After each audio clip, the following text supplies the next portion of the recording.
The show starts in 10, 9, 8, 7, 6, 5, 4, 3, 2, 1, go. The following content contains adult language and humor that is not suitable for viewers under the age of 18. Viewer discretion is strongly advised. The views and opinions expressed during the following video content are those of the individual and may not reflect those of others.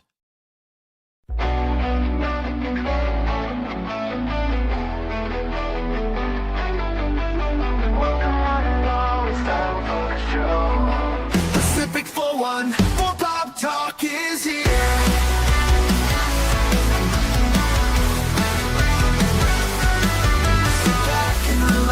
Join the conversation. We've got Baron, Orman, Tagge, Trash Money, 007, and even Mike too. Pop culture, entertainment, news and reviews. Discussions or have opinions made from the panel to the chat. Everyone is welcome here. Reactions, watch parties, and special guests. We like to have a good time. Pacific414 Pop Talk is underway. Pull up a seat, we're inviting stay. Articles, collectibles, reviews, you say. Baron, Cash, and Mike bring the fun tonight. Now sit back, relax, enjoy the show. Don't forget to like or comment below. We almost forgot to share out the show. Pacific414 Pop Talk is one of a kind. It's true. It's true.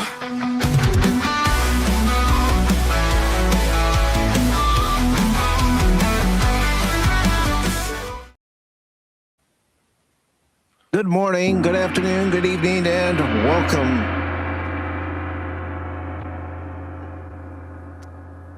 Why did you play that? Why?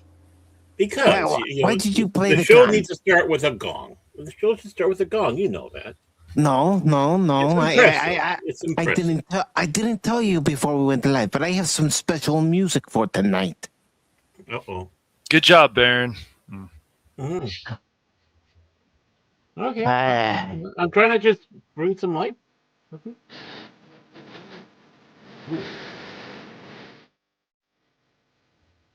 I don't want it to be too loud, but I want people to hear it.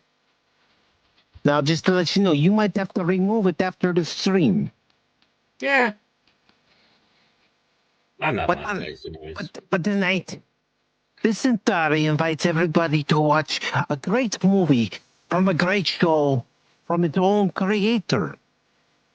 And that movie that we are watching tonight, despite the non that you see below us, is Babylon 5 The Road Home. A very good Centauri movie.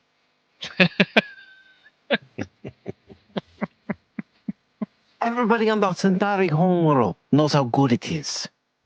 You take it to the non, and they do not like it. It's a good movie. It's Yeah, like fresh food. it is a It's very a good movie. movie. Yes. But tonight we are Just watching Babylon 5 The Road Home and not the Super Bowl, because honestly I don't care about either team that's playing the Super Bowl. I don't even care about the NFL. It's okay. But There's the game today? Okay. it was the dawn of the third age of mankind. And we journey back to a station known as Babylon 5. I was going to do the whole speech, but I thought maybe I should veer off from doing the whole Babylon 5 speech because of copyright and stuff. Oh, I think the whole Babylon 5 speech is okay. Yeah. But It is yes, cool. yeah, I know, but you know how they are sometimes. But yes, for those of you who may not know and may not be aware, Baron, Cash, Lord Crit of Everest Productions, and Phil McCracken, we all did our own little talk about Babylon 5 on Baron's channel now, didn't we, Baron? Yeah, I think I remember that. Discussion on Babylon 5. All 5 Yes. seasons. How Actually, could you I took forget over it? after the second one. Yeah, well, I took over after the second one. Yes. And Lord Crit had Yes, the first one. you were the Sheridan after Sinclair. You got Yes. that right. Isn't it amazing how that worked? Absolutely. There we go. Absolutely. But yes, we are going to be watching this great movie, again, written by original series creator J. Michael Straczynski, who's no stranger to writing animated feature films, animated TV shows. He was a part of He-Man and Masters of the Universe. He was also part of She-Ra. He's part of several animated series. And of course, Mhm. he pitched his idea for Babylon 5 to Paramount, the owners of Star Trek, who said, no, we already have a space show. So he pitched it to Warner Brothers, and we got 5 great seasons of Babylon 5. Hmm. Mm-hmm. And I know what some people say about season 5 of It has some Babylon problems. 5. Overall, it gets better. So, yeah. Byron Well, Roll. I was going to say, once you get past the Byron part, which honestly, in retrospect, isn't that bad, Yeah. Hmm. but once you get past that part, the season's pretty good. If you've never seen Babylon 5, you can still watch all 5 seasons over on Tubi if you'd like. Tubi should still have it. Yeah, good. Yeah. Yep. Unfortunately, none of the movies. That's the No, they don't have any of the movies. It's hard to find some of this stuff. It's really annoying. Yeah. That's why I have them on DVD. Yeah. Maybe that's Yep. the best way to And go. Crusade. Yeah. Hmm. Yeah, unfortunately, on my end, I only have Babylon 5 The Road Home as far as the movies are concerned. Mm-hmm. Well, But didn't your Blu-ray come with at least The Gathering, the first movie, the pilot movie? I think it did. I'll have to look at it again. It should because it's considered a two-parter now, but it's still a movie. Yep, And of Scott course, Adams. I see that in there. yeah. In the other chat there. Yeah, I was informed about his passing yesterday by Helion when I did my Star Trek Online theme where I fought for the glory and the honor of the Klingon Empire. He did. Ah, He did. He got vaporized a lot too. It was very interesting. I was sent to Stovall many times, Yeah. but at least I died in glorious battle each time. He did. He Mhm. did. He did. yeah, Scott Adams was a big fan of Babylon 5, hence, of course, his little appearance in a cameo. Hmm. And of course, it had a stock of great guest stars from Michael and Sarah to David Warner. Uh, you know, oh, I'm Yeah. starting to get mental farts, but Uh, Martin Sheen was in one of the movies. Hmm. Morgan Shepherd, he was in the show too. David McCallum. David McCallum was also in there. So before he went off to be Ducky. So yeah, they pulled in some good talent. David York. David York was in there too. Not the Brad best Dourif, episode, the but voice of Chucky, he was also yeah. in it. Mm-hmm. So yeah, I mean, you just again, you had a lot of great guest stars and sometimes cameos. So Yeah, you did. What about Freddy Krueger himself? yeah. yep, He was in it. Robert Englund. Mm-hmm. And Paul Winfield, as Tim was saying there too. I mean, that's just it. There's so many. There were so many. It's just hard to fit them all in. Yeah, there was the character actors that you even saw on shows like Family Matters, or you saw them somewhere else, and yeah, it was. Can I do that? That's right. Got any cheese? I mean, what about Walter Caney? Yeah, he's Yes, Walter. just known as Chekhov, but when he really came to Babylon 5, and he was Vesper. Mm, Yeah, and you know what? That's probably the best result of a heart attack a person could have, because Walter Koenig was only going to be in one episode, as I can't remember, it was night 1 or night 2, in the episode Sky Full of Stars. But the heart attack, he had a heart attack and pushed him back. And J. Michael Straczynski promised, yeah, we're going to bring you back.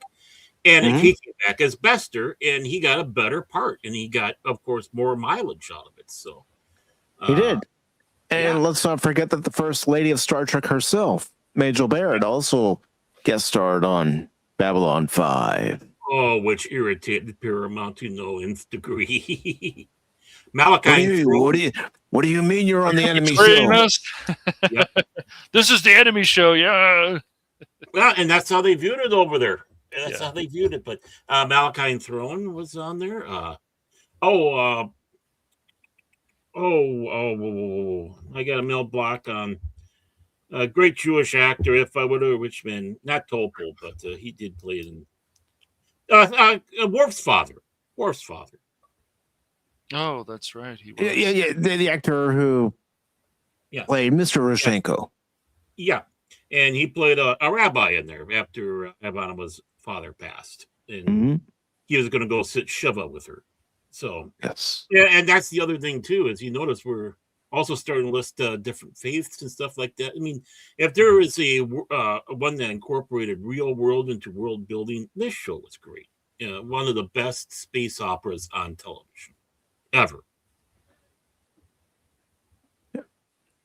And what I'm going to do, folks, is I'm actually going to include just the first episode that we did. That'll take you to the rest of Baron's playlist for our discussion on Babylon 5. But yes, if you're unfamiliar with this series, I highly recommend that you sit down and watch it. You don't have to worry about science techno babble so much with Babylon 5 that you did with Star Trek. So it won't hurt your brain to a certain extent. Well, I mean, as it goes, that was the big difference between Babylon 5 and Star Trek Next Generation. The writers were even said this is, if you were running short and you needed more lines, they just write up a bunch of techno babble. J. Michael Straczynski found out in the movie Third Space that he was running out of time, and he did about, I don't know how long of basically a soliloquy.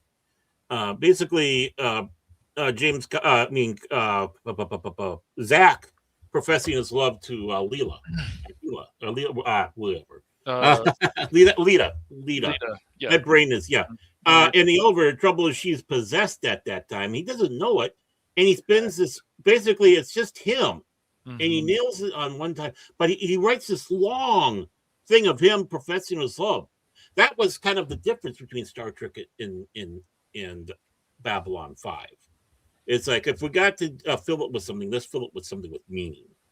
And it works. Theodore Bilkey. Yeah, I mean, you had some situations, but even I would say Garibaldi. Mr. Garibaldi. You got to say it right, Cass. Mr. Garibaldi. Yes. I don't know if in Trek, if they would have gone as deep with his alcoholism issue that they did in Babylon 5. Those kind of things, because those are things people still deal with even today. So, no, that's very interesting. And I think even Spock, when I was talking to him the other day, he loved that character. I said, well, he's a great character. Garibaldi was great. Everybody was flawed in that, but Sheridan, there's a lot of really great characters in Babylon 5, so, including the Centauri. I have to admit that. See, notice how he begrudgingly does it. He begrudgingly mentions the Centauri. He doesn't realize that the Centauri are superior to them now. Yep. That's right. You're funny, Phil. You're very funny. Yes, I see Phil McCracken is here. Yes. I do see him. I do see him. And if anybody is wondering, what voice are you trying to do, Pacific? I'm trying to sound like Lando Malari. You did a pretty good job. I mean, I do okay job. Yeah. But, again, take a look at the cast, though. Of course, people didn't know who Michael O'Hare was, or even Jerry Doyle. when the show first came out. It's okay. And Claudia Christian per se, Sure. but they saw Peter Jurasek on like Beverly Hills Bunts and shows like that. Of course, Tron, but you wouldn't have recognized him in that one. You had Bill Mumy from Lost in Space and some other projects as well come in there. You had, of course, Stephen Furst, Flounder, from Animal House. Yes. Which of course showed us what type of acting chops he really, really had. Yes. And of course, Andreas Katsoulis, people definitely would have known who he was, just by seeing his face, which you really did in the show. But the One-Armed Man in the Fugitive. So I mean, the cast you had and the chemistry was just phenomenal. Yes.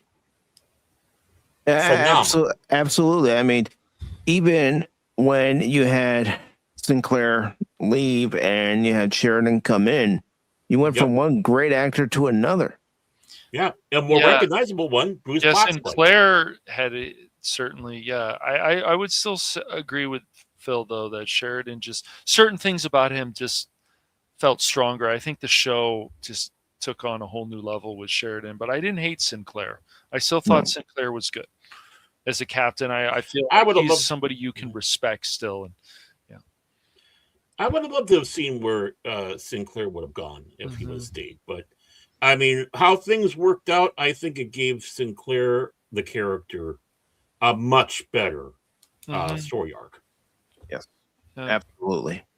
Impactful, much more impactful. I mean, we mentioned Order Canine as Vesper, but you cannot forget Zaphras. Not Zaphras. Not Zaphras, but Zaphras.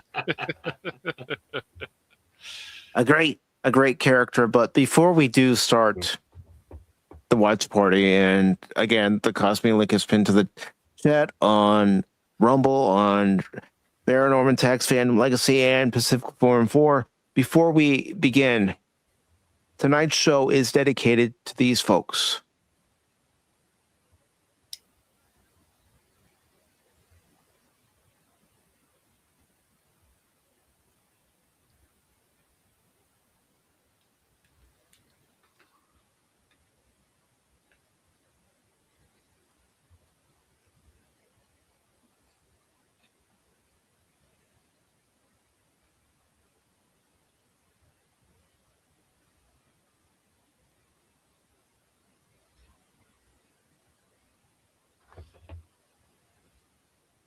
And yes, Harlan Ellison's name in there because he was involved with the show.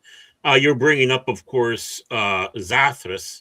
Unfortunately, he passed away too. I mean, so many people we've lost from this show, which makes the production we're watching tonight even more special, in my opinion. And it was done by the blessing of everybody. That's why J. Michael. Oh, I'm sure it was. That's why J. Michael needs to be like, I don't think you should reboot Babylon 5, man. No. I don't think you should do this. I love that line. What do you want to And speaking, have you met my new attaché from Centauri? Speaking of Moonface Assassins of Joy, Bill McCracken is here. Yes. Yes, he is. He's always you around. Moonface Assassin of Joy. It is not fear. It is Phil McCracken. Of course, Helion is here. We've got Tim here. DJ Ronnie G. We also have Lady Mist. Yeah. And everybody's favorite space polar bear, sort of Cupus Cuber. Oh. .com. And his human suit. We can't forget the human suit. Yes, but ladies and gentlemen, I'm going to go ahead and press play. But, 1 second here before we do hit play. I just want to warn everybody, if you have not seen Babylon 5, there will be spoilers in here. You might not understand what they are. Good point. But because this takes place after the last episode of Babylon. I mean, not the very final episode because that took place 20 years later, but the second to last, basically when the show was wrapped up. So I just wanted to warn people about that. But it's still a great story and still a good watch. Yes. Back to you, Mike. Still an excellent watch. So get the jump gate ready because we're heading out. Warner Brothers Animation. Are you hearing the music? I hear the music.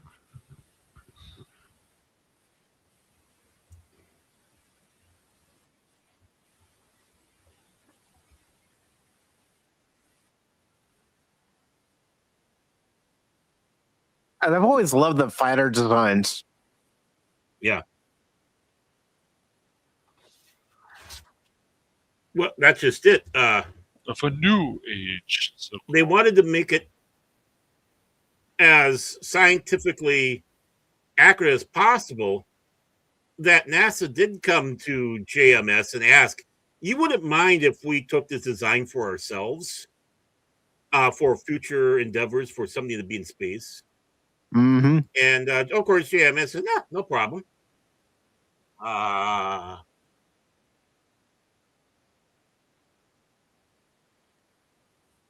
Have fun. Mhm.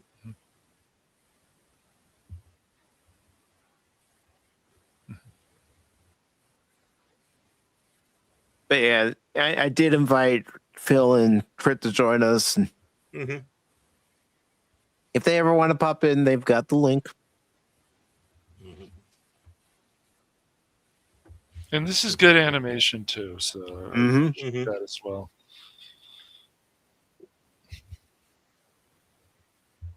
Have you guys noticed any choppiness yet? Nope, I'll let you know. Okay. No. So far, it's kicking ass. Big money, no whammies, no whammies. Mhm. No narns, no narns, no narns. Dig Owl, good to see you, brother. How are you doing? B5, now you're talking. Yes. Great series, isn't it, brother? So happy you guys got me into it, and we watched it. It's awesome. I mean, I the think thing Crit is, as well. Crit wanted to watch it too, so yeah. we were going to tell you that this series itself was great, you know, by blowing smoke up your ass. Right. We knew what we'd seen when it first aired. Mhm. And that's the thing about Babylon 5. At the same time, you got Deep Space Nine, you got Babylon 5, but I watched both. Yeah.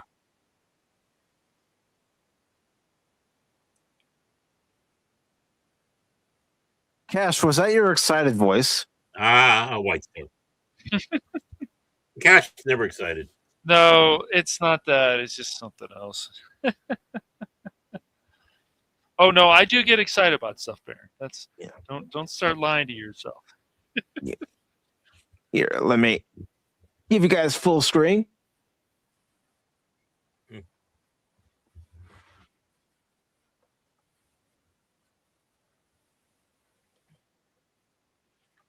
And I will say, the actress that's voicing the Lynn and the actor that's voicing Mr. Garibaldi, Yes.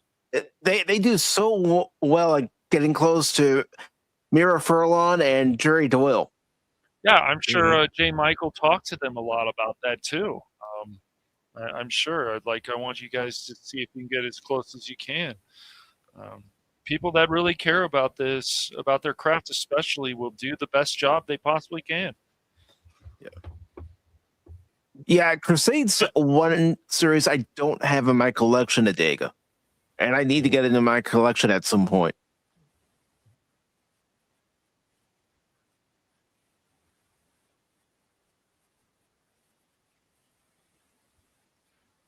And the fact that, you know, you have the living original actors from the series voicing their characters again in this, you know, Mhm. that says something too. That shows how much they still care about Babylon 5. All right.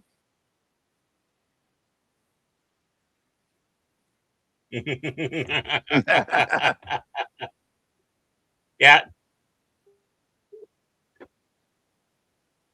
All right, DJ. Well, DJ Ronnie G and his turtles. Nerd.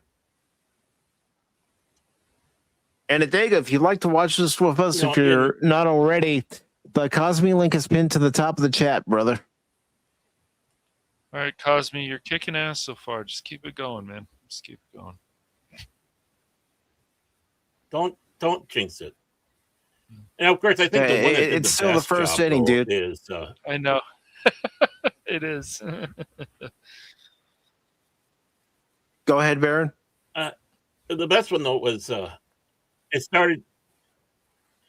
Yeah, the best one though was Franklin, I think. Oh, he was really good. I Yeah, can't remember Phil who did his Lamar. voice. Phil Did his Lamar. voice. Yeah. Yeah, I think he was Lamar. the best. I mean, Yeah, he Phil got Lamar, real I think, was the close. best job. Yes, he did. He's a great voice actor.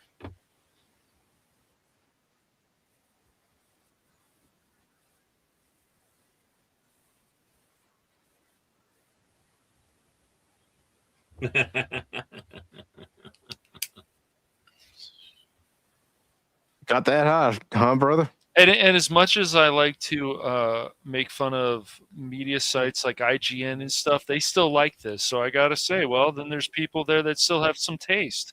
I Mm-hmm. would hope so. But it's good to see. Well, Right. the series made an impression on people. hmm And Adega says, I would, but my connections are playing games with me tonight. I understand that wholeheartedly. Yeah, it's good. See, this is one of the reasons why I'm so happy the trendies have not been not glommed onto this, and I hope they never do. Mhm. Babylon 5's remained pure to its universe. Yeah, J. Michael has done a very good job to make sure. We may have other issues with him, but when it comes to Babylon 5 and other stuff, he wants, as far as I know, he still wants his stuff to be pure. So, I mean, like I said, this is a good film. This is one of the better time travel movies we've had in a while. So. Yeah. Mm-hmm. And he's blue socks now. Mm-hmm.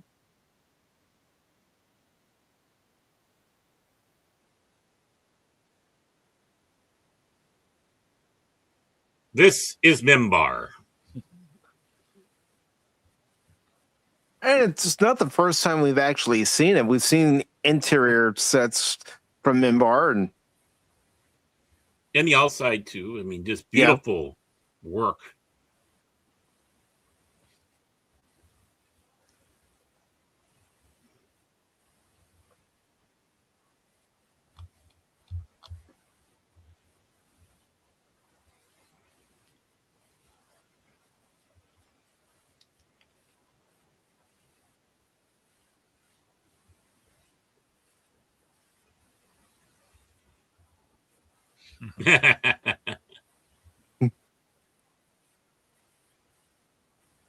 and I'm being serious here because sometimes you have to do it, Helen. Have you tried unplugging your controller and plugging it back in?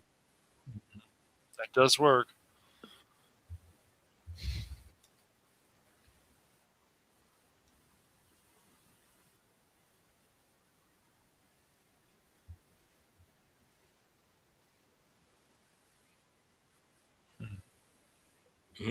Uh-oh, hiccup. Something's going on.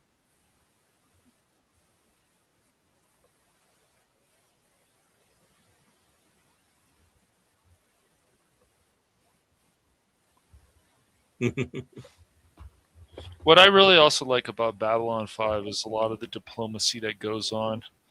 Also the different races and the religions. I found that all very fascinating. Cultures, Yes. And how, like you said earlier, Baron, J. Michael Straczynski didn't shy away from the different religions of our own planet. Right. You had Yep. talked a lot about that even on stream, Baron. Yeah, I agree. Blah, blah, Which blah. which makes sense. Yeah. Mhm. Because if we're talking about different races, why shouldn't they have their own religion? It just makes them even more interesting, in my Mhm. opinion. Yeah. Well, that's why this makes great space opera. I mean, this really makes great space opera because of those reasons.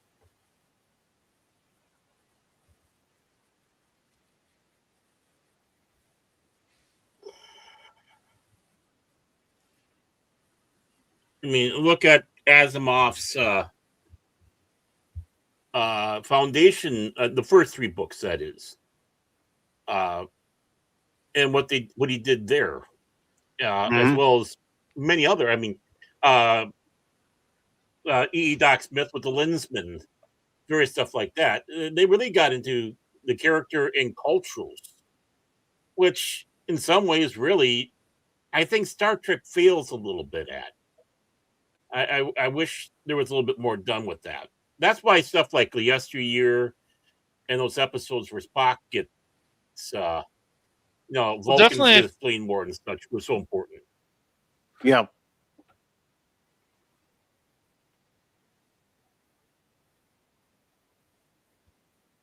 He's right. Yeah, he's absolutely right. Dave Michael Straczynski was smart to put that line in there. Disastrous.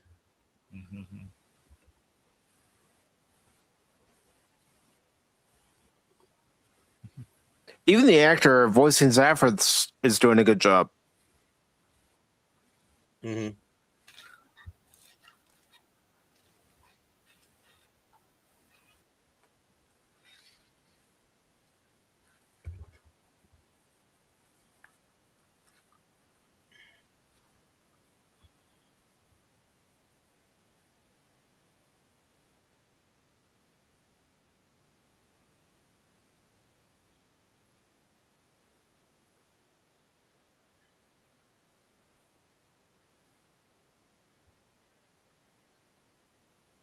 Yep.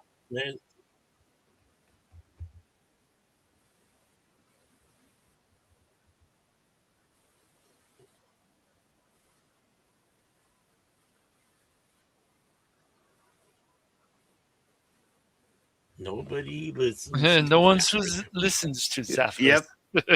Our cash. Yes, or Baron. Or Mike. Yeah.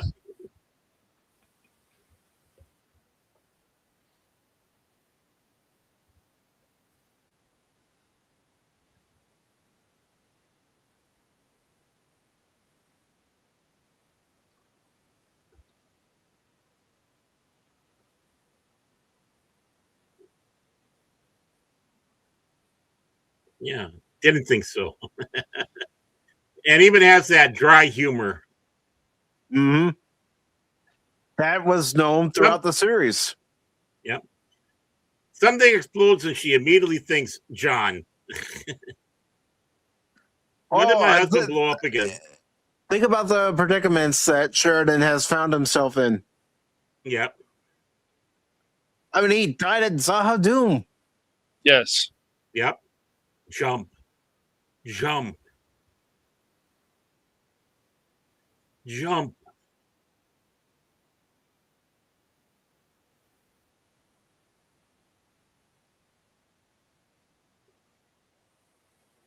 Bye-bye, John. Oh.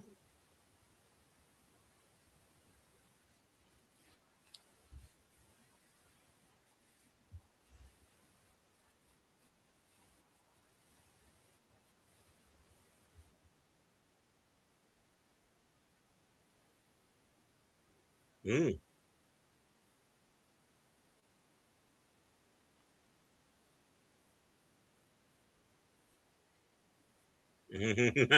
Well, that had a And they're little running. spice. Yeah.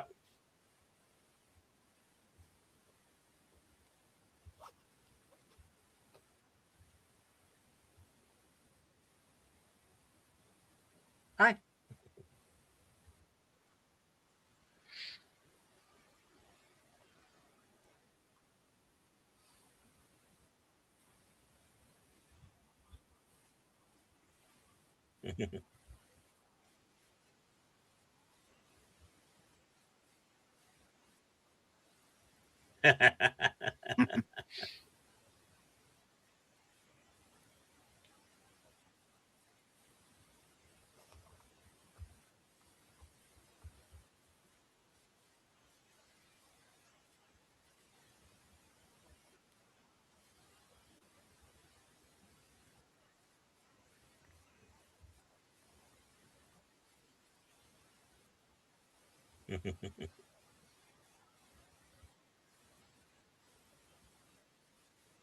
No.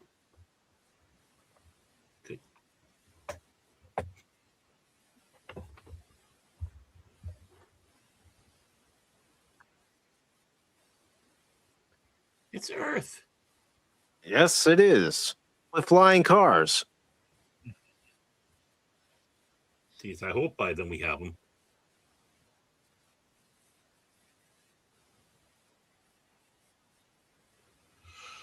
Stability.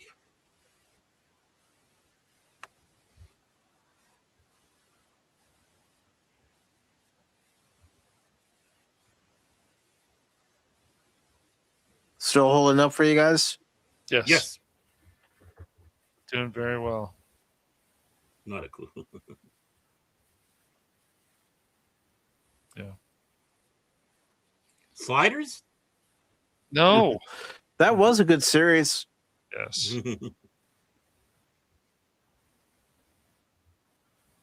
See, and this is how you do an alternate reality movie as well. Mm-hmm.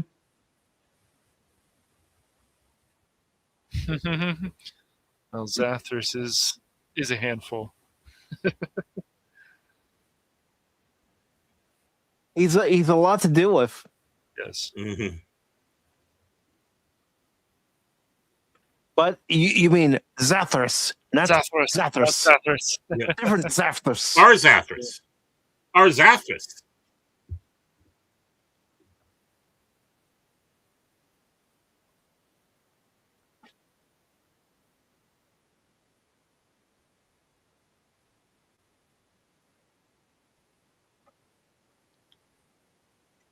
He was yelling, "Run!" But imagine if all the actors were still alive and they did this Oh. in live action. My word.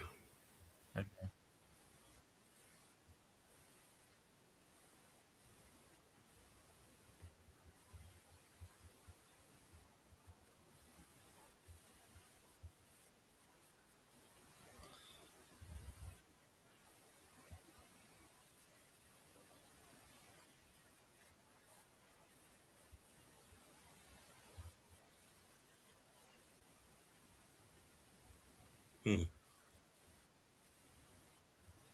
And the fact that Phil Lamar does such a good job at sounding like Dr. Franklin, and the actor voicing Garibaldi does a good job sounding like Garibaldi, tells you something. Yeah, it does big time. Mr. Farmboy.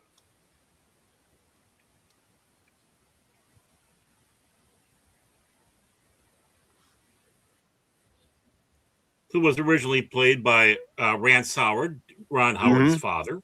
That's right. Yeah. It's crazy.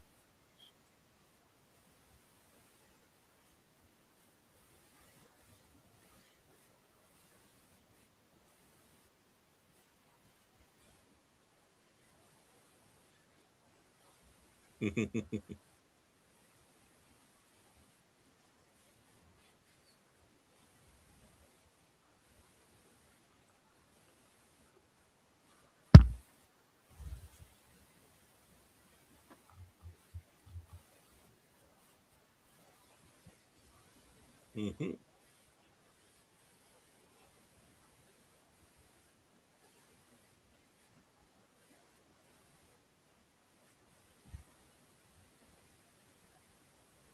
Yeah, time is a funny beast.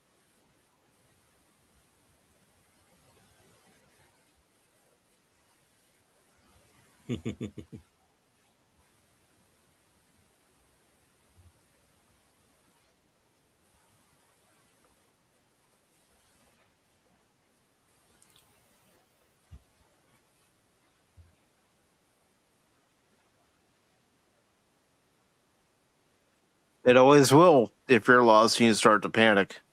Mm-hmm.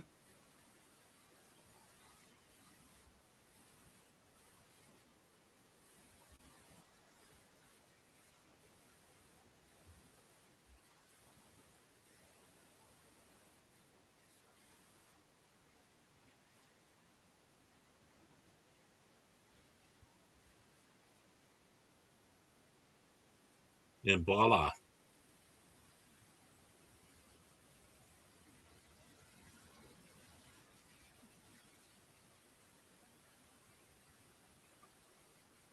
Now, I wonder if they based young Sheridan off of pictures of Bruce Boxleitner when he was a young kid. I wouldn't doubt if they did.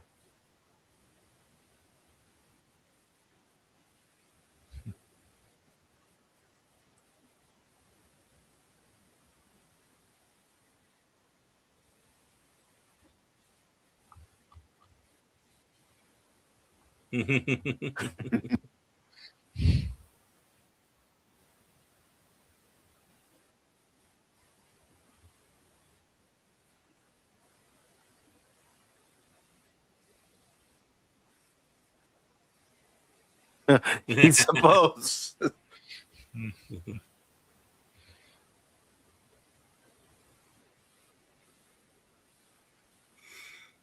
This the scene and all scenes just look beautiful in this too. Mm-hmm. Yeah, they certainly didn't take the cheap route in doing the animation. No.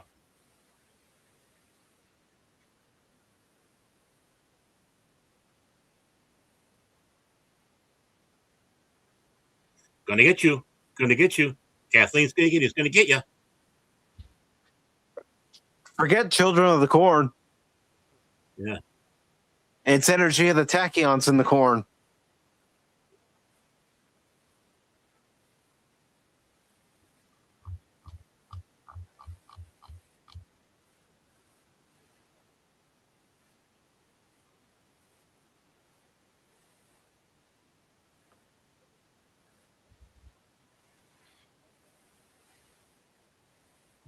Za ha doom. Yes.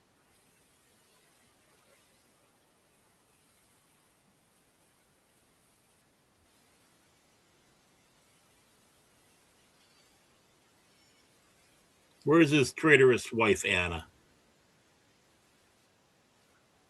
Not there.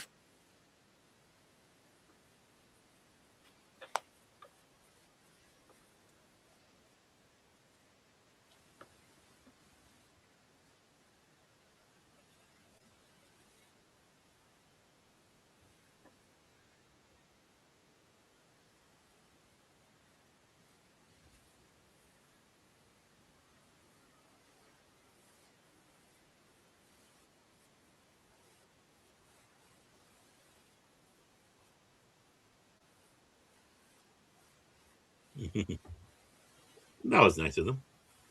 Mm-hmm.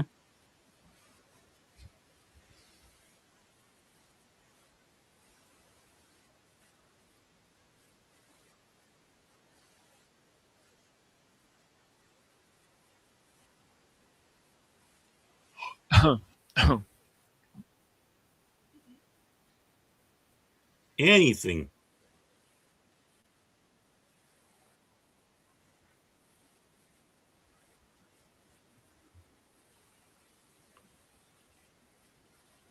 The walls are moving.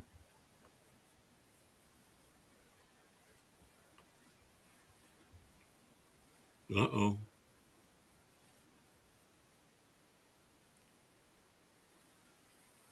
And so it begins again. Yep. Mm-hmm. It's like a nightmare. It's definitely a nightmare, actually. Sure. It's like, not this again.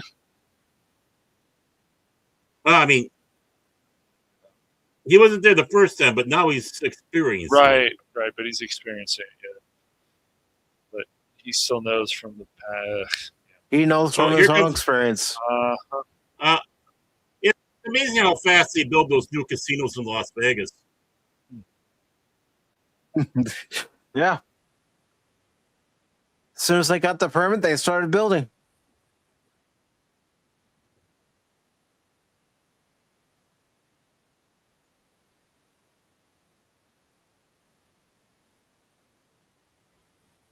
Hmm. And the thing about this movie, it's not very long, but it moves fast. It doesn't. It has a good pace, yes. It doesn't spend a lot of time giving you, exposition and. Well, that's just it. There's so much to cover. Yes. It gives you enough, just enough, and then gives you the action and gives you enough breather. Then the action. This is how you properly do it. Mhm. Yeah, it gives you just enough with each scene to Yeah. make it impactful. And it gives you that breather, like you said, Baron. Unlike Superman 2025, I know there are people that like Superman 2025, but my one big problem with that film was it never really gave you a chance to breathe after one scene. It just kept going and going and going. No, it doesn't. Mm-hmm. Exactly.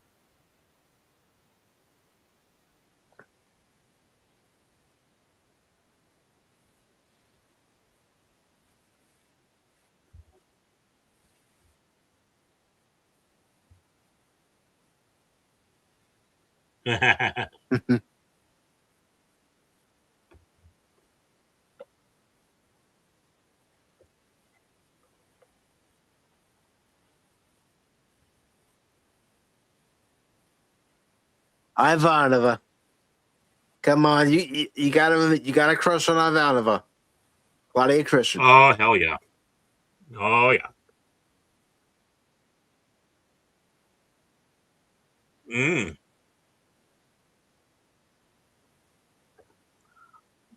They cafootled it out a little bit.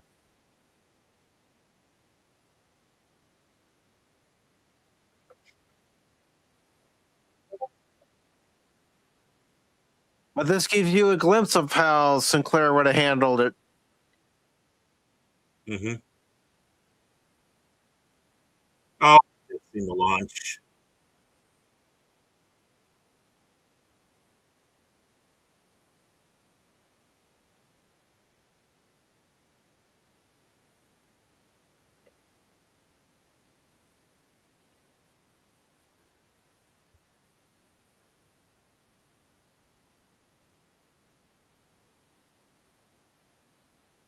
Hmm.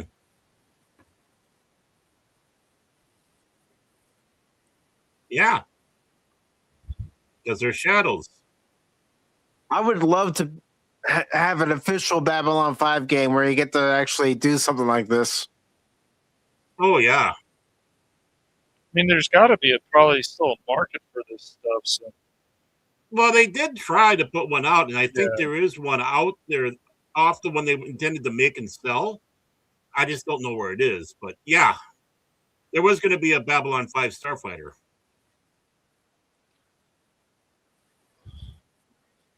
imagine a Babylon 5 game like the original Elite Force. Mm-hmm. That would be so cool.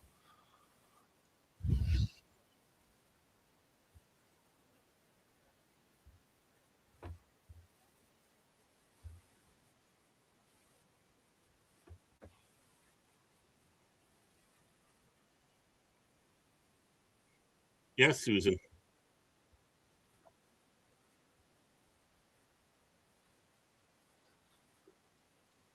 Move it.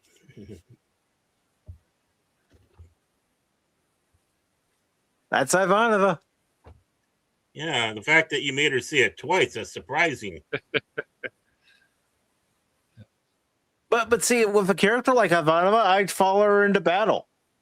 Yep.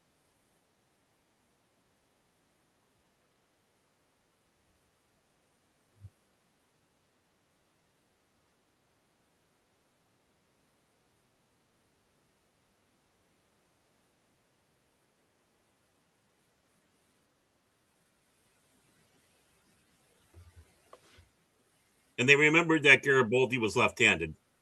Mm-hmm.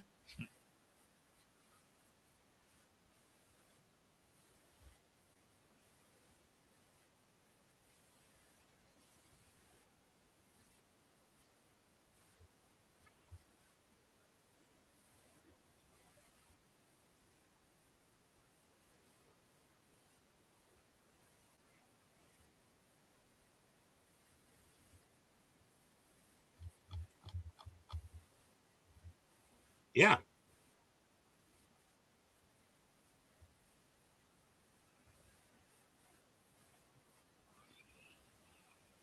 Mhm. Yes.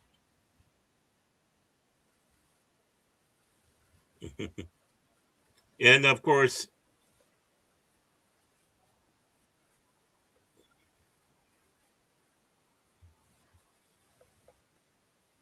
Sinclair, of course, knows all about Last Stands. Mm-hmm. Well, think about it in the series how he ended up on B4. Yep. That he did.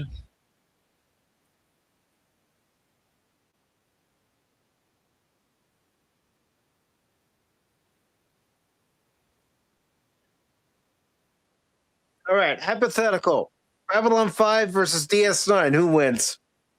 I don't know. I mean, all depends on how the weapons work. I mean, the differences between photon Have torpedoes fun with and it, Baron. phasers. Have fun with it. Have fun with it. I see. This is the thing I really love about Bab 5 with their space battles is how the Star Furies work. I think with I think with shields and stuff like that, probably DS9. The technology of Bab 5 is a little bit behind Federation. Oh, That's how I do it. yeah, Got a grappling hook on their ship and drag them. yep.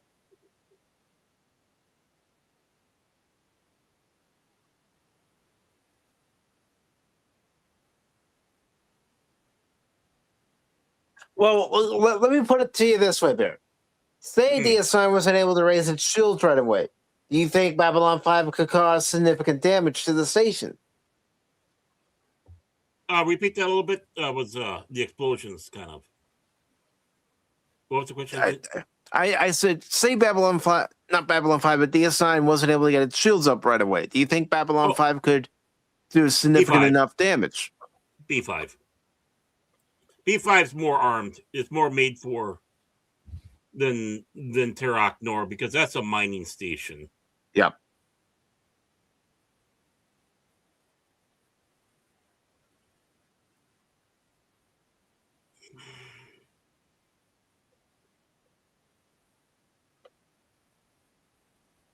And of course, we did hear a distress signal like this in the series. Yes. Yep. Yes, that did happen. I remember. Babylon Squared. Mm-hmm.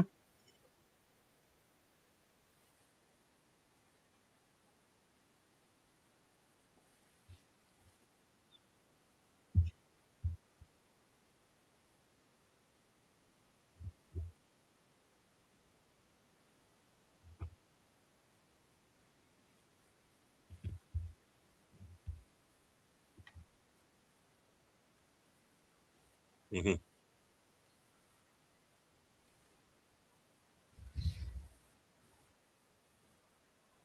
Yeah, that's Garibaldi's dark humor.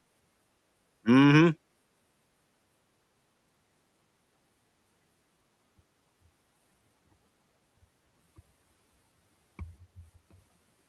I mean, think about it. You could make a Babylon 5 game have, a scenario like this, a scenario where you're in the fighters and Yes.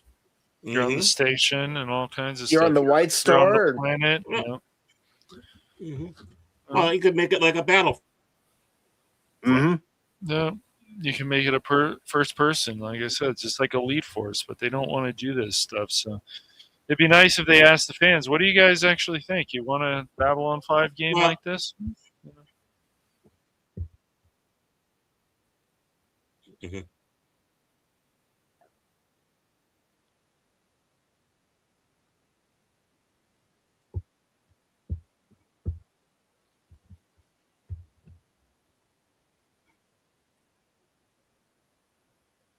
Screeching, screeching, screeching.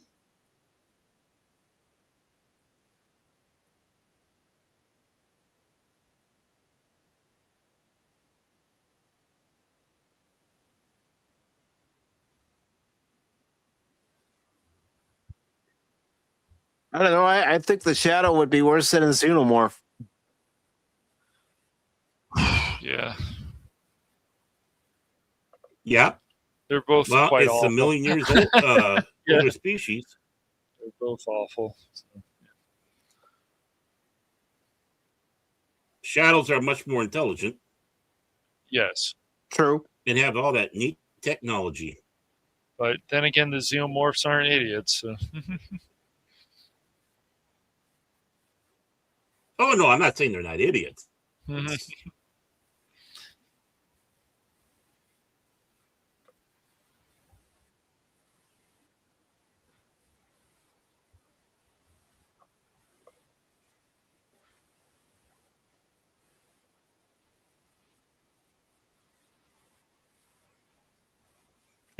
Yeah.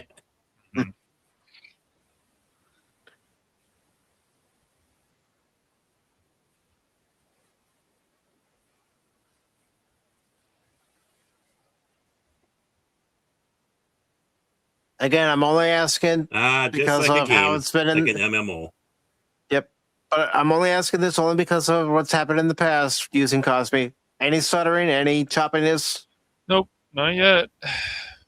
Not for me, anyways. I had a little bit, but that could be on my end. Yeah, it could be on That's my on end. your end.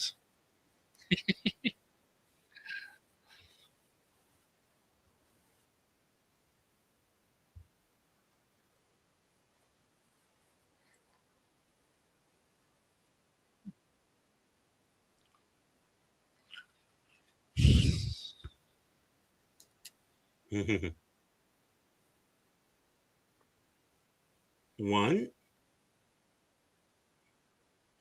I mean, I'm sure this is JMS is poking fun at MMOs.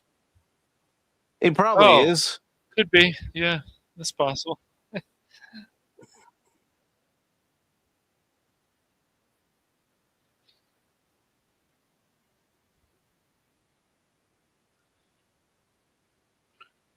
It's also been stuff like if you go back to the old GoldenEye days and stuff. Oh, they're coming in. You got to press these buttons. Mhm. You got to protect this person. They're working on this computer and things like that.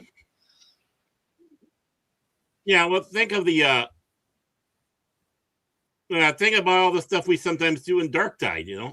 Yes, true. You have to run from one area to the next.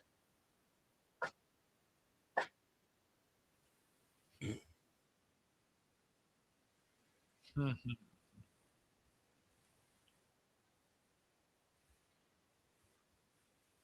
Mhm.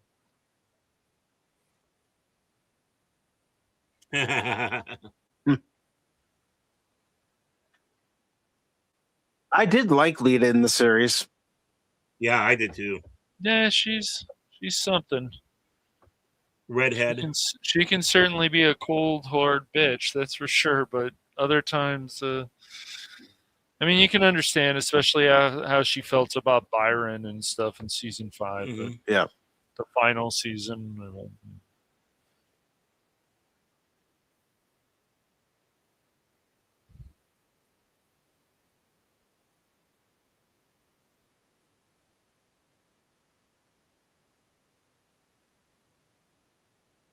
I mean, imagine if they made a B5 game and we were in this kind of scenario.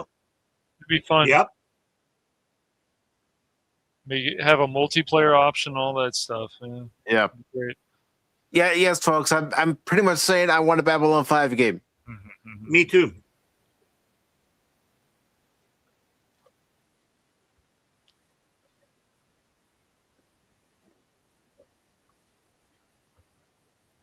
Mhm.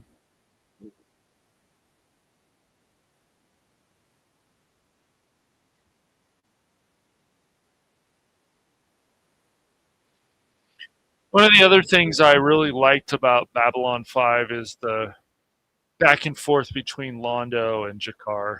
Mm-hmm. Really found that Mhm. interesting.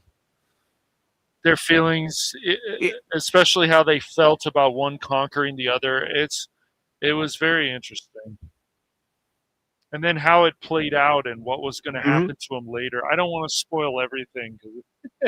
No, Then but they don't. were the odd couple of the series. Yes, I agree with that.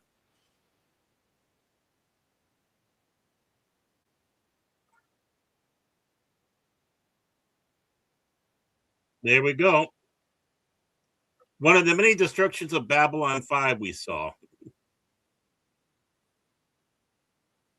Do what's necessary if it has to happen that way. Yeah. Mm-hmm. Just stop the enemy at all costs.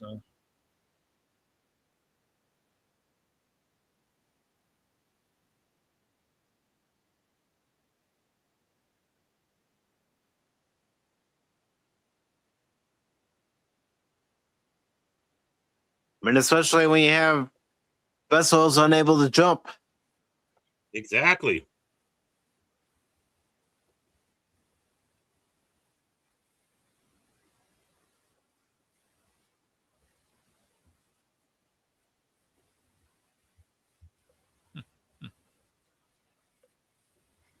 Yeah. Of course, Tracy Scoggins, she was also in an episode of DS9. She made one hell of a good-looking Cardassian. Mm-hmm. And the first season of Lois and Clark as Kat. Yes, Mhm. Sarah's cat. Yeah, I went back and watched that like last year or something. And said, "Oh my gosh."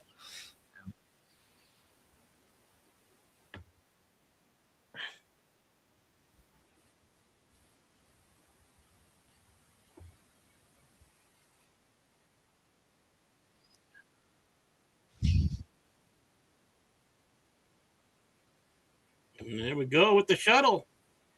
Yep. Atmospheric, that is. I love they had different shuttles. One for in space only, then atmospheric.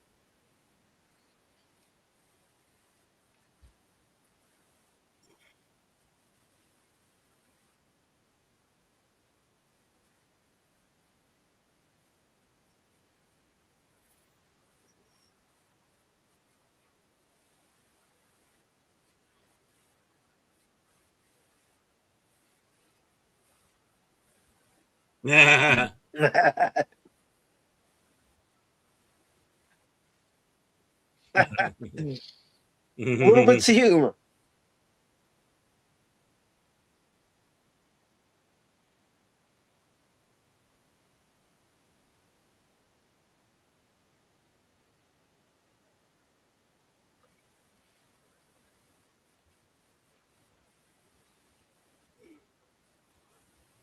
Ah!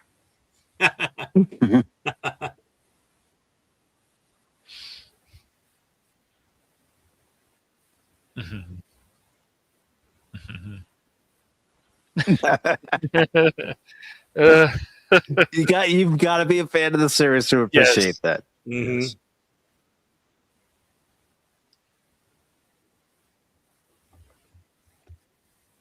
yes.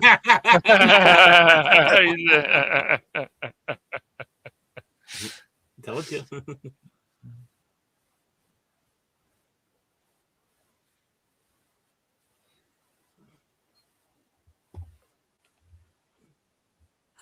Yeah.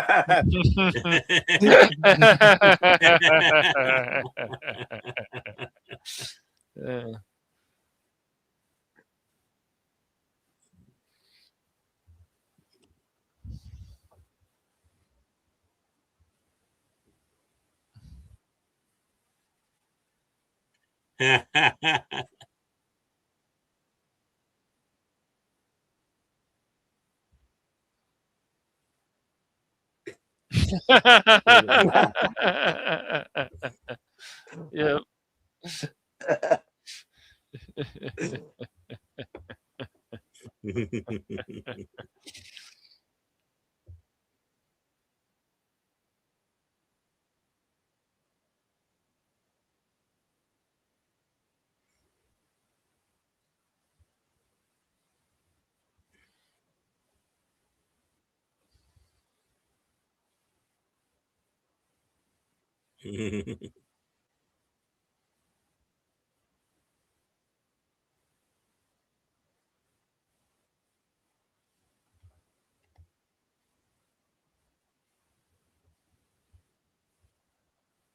Everything.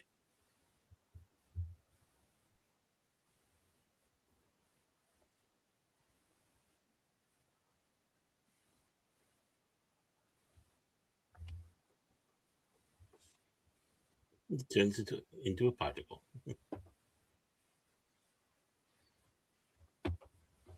Hmm.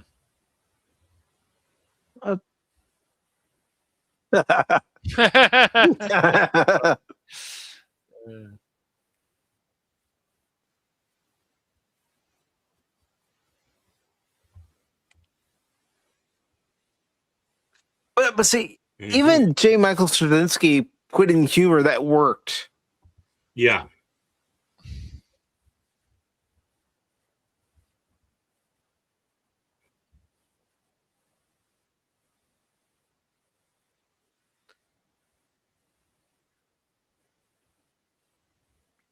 You see different points from the series, which I thought was a nice touch.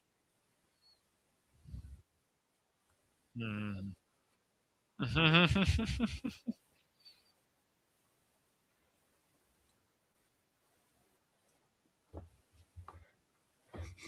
Oh.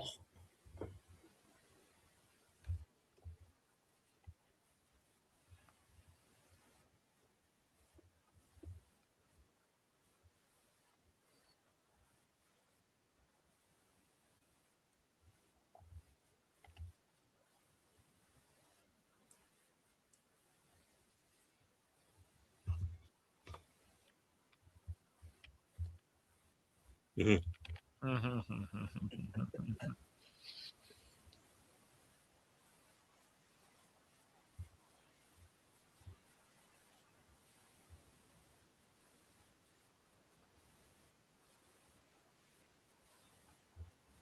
Yes.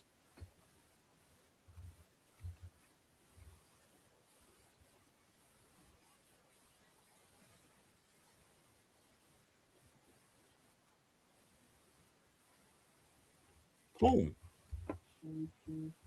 Home.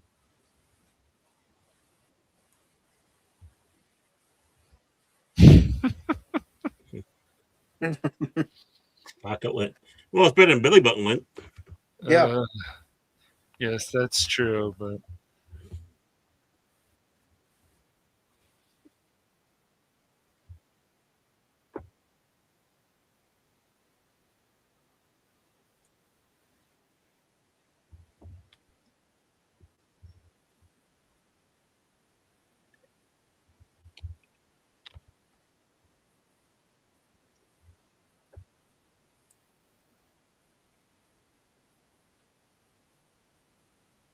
Too late. Panicking. See, and Zaphras knows what it is, and Mm-hmm. Don't panic.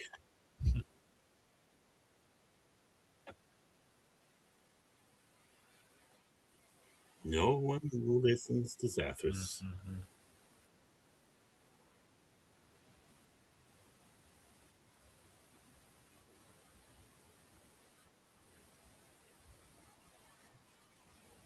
Mm-hmm.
Yeah.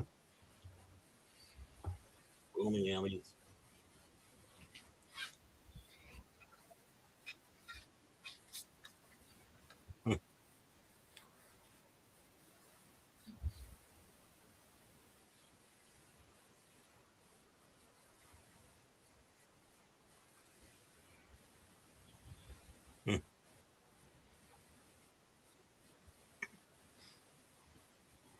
I would love to ask Peter Durisic.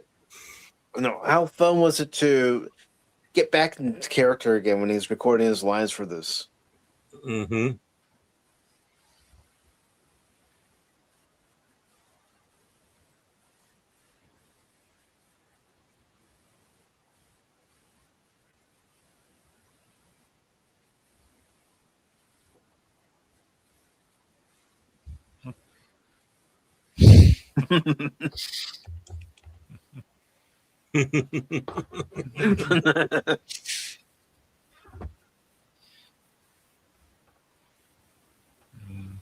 Yeah.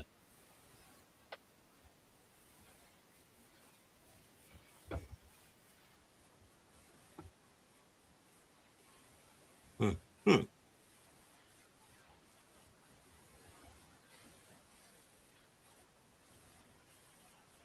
Mm.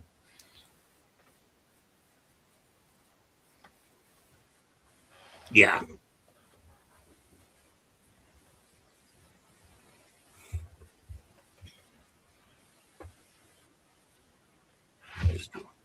Yeah.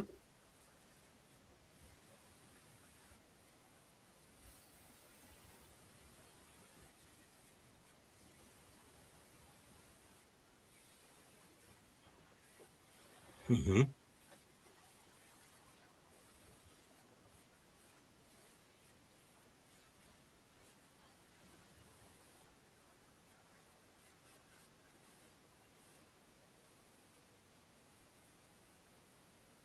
Mm-hmm. Our own moon. Yep. Damn Vorlons. Yes.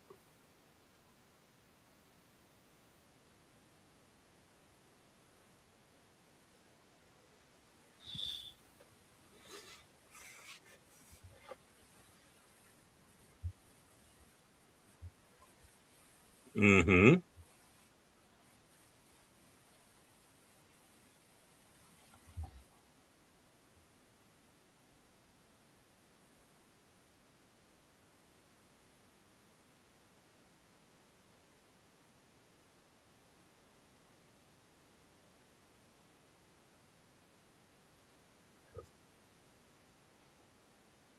Hey, they took out the lander.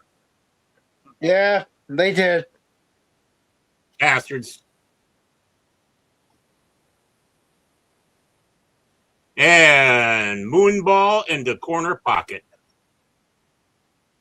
This. Oh. Hey, there's Cash's house. Ah, sure.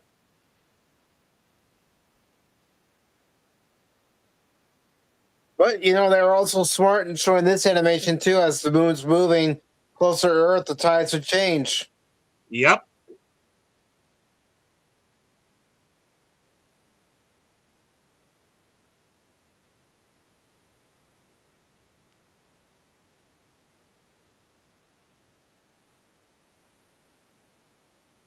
Car wash. Anybody need a car wash?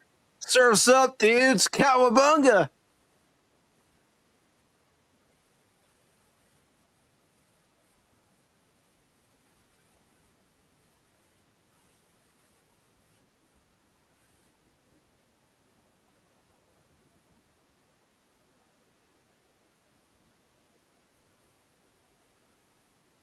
Oh no. Oh, come on. There we go. Oh, good.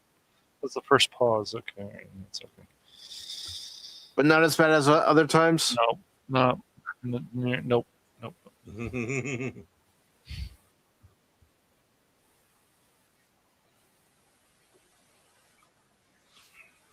The corner pocket.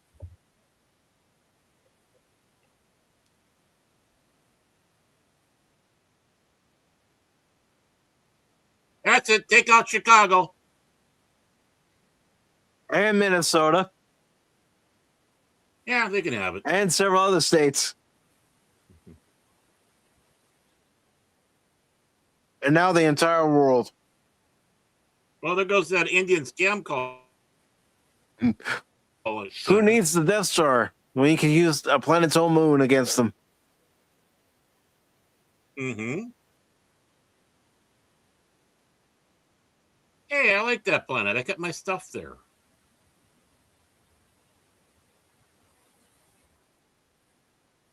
Dun dun dun dun dun dun dun dun dun dun dun.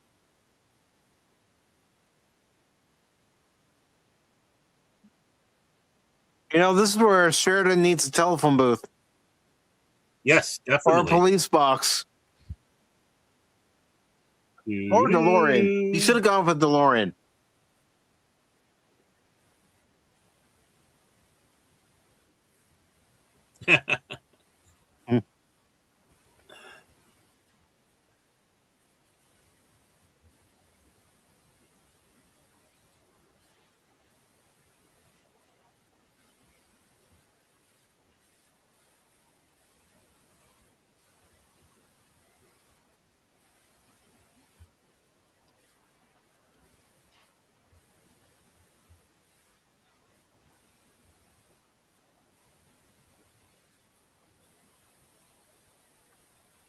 Andreas Katsoulis, who played Jakar, was so great in the role. Yes. Oh yeah. I know I tend to lean toward the Centauri, but I do like the non. Considering everything that happened, you'd hope so. He had a good story arc. Yes. Yes.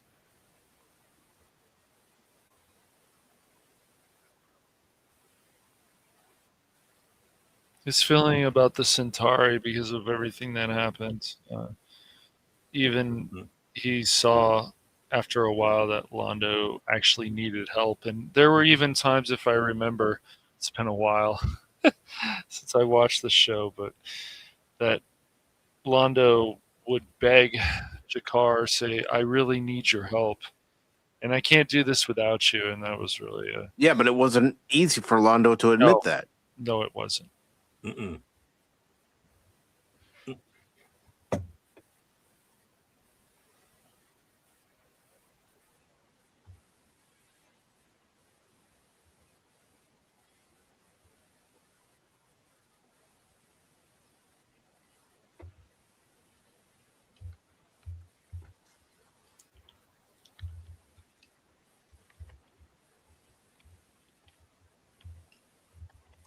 And thank you all who are with us tonight, joining us for this watch party. Mm-hmm. The most important watch party you could ever have this year. Because it's Babylon 5. Well, when I was also thinking about it, I'm thinking we've got to stream this over to Baron's channel, since we talked about, discussed all 5 seasons over on your channel. I didn't think it would be right not to have it over there. Right. True.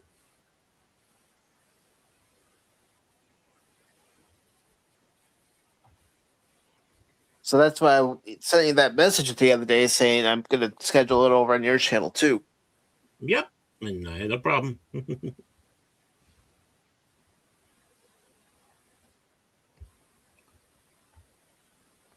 Oh. Oh, God. But it's also, why I did invite Crit and I did invite Phil, because if they were available, I wanted them to be a part of watching this and discussing this tonight as well. Get the game back together. Yeah. Unfortunately, Crit doesn't like this movie, even think it's that good of a film. He's got some problems with this film. And Phil did message me. He told me he's going to be spending time with family, and that's perfectly all right. Yes. But yeah, I don't think Crit liked the time travel story too much, which I tried to convince him before that this is a good, solid time travel story. We haven't had one of these in a while. An alternate universe. Yes.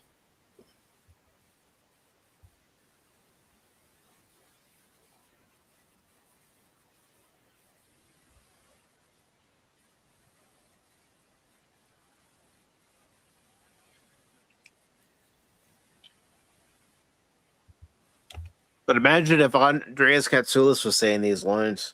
Oh, my word. Yeah. Just the impact alone.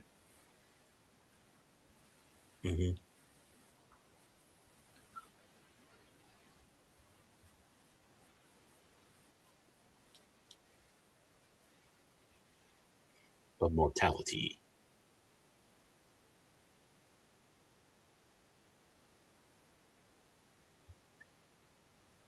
Well, this is totally bogus, dude.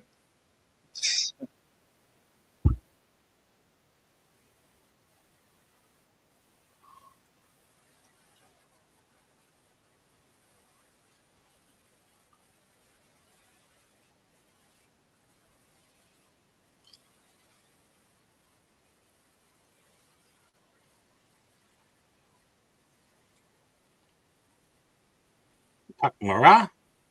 Mm-hmm. Lanier. Yes.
Huh.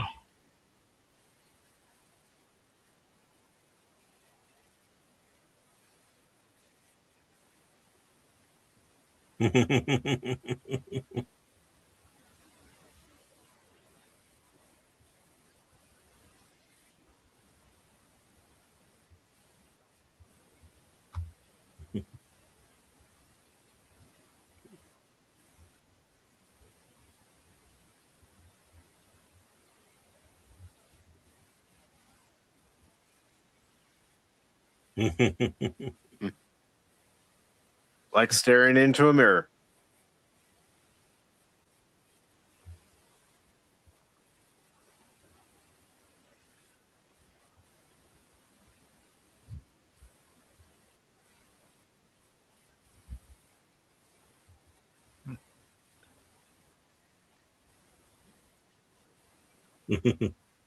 Mm-hmm.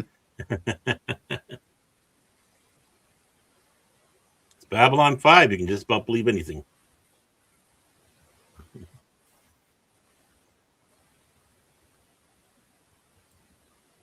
Lita. Like I said, I liked Lita. Me too.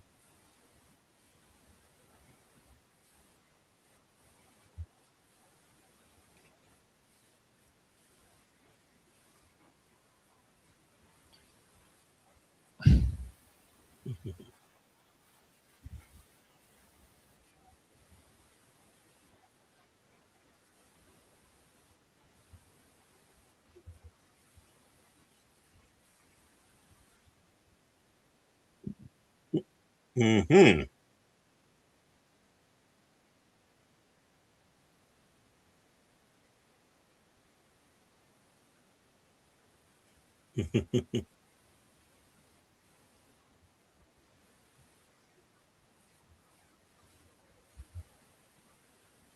Mm-hmm.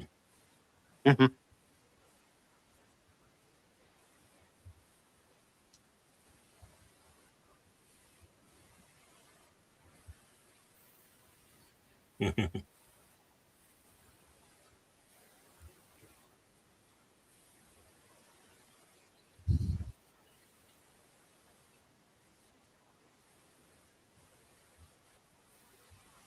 No. No.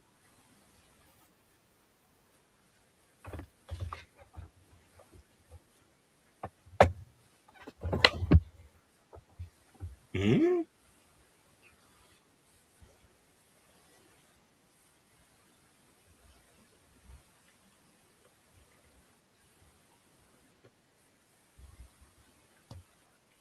Mm-hmm.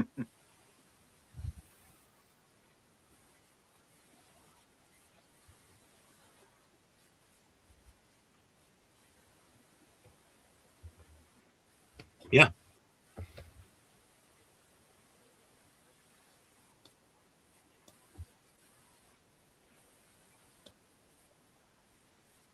Yeah.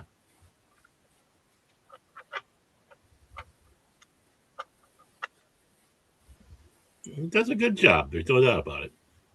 Mm-hmm.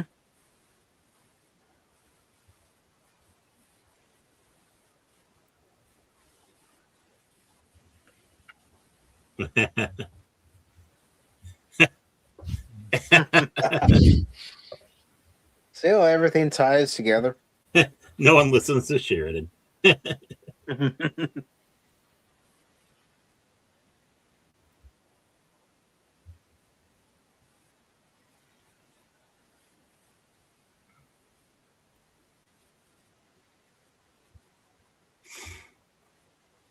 Interesting to be in a universe where the Shadow War never happened.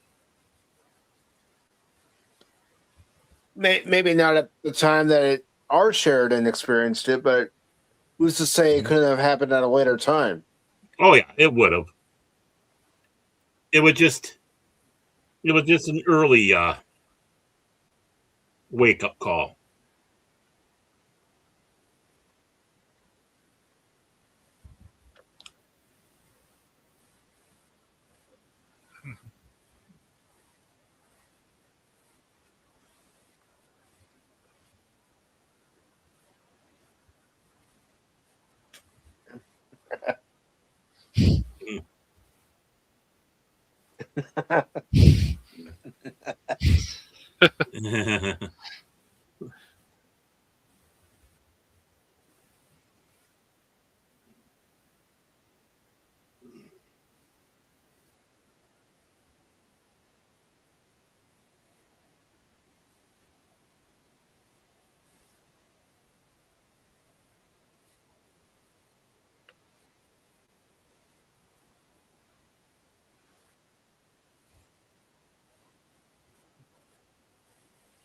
Yes.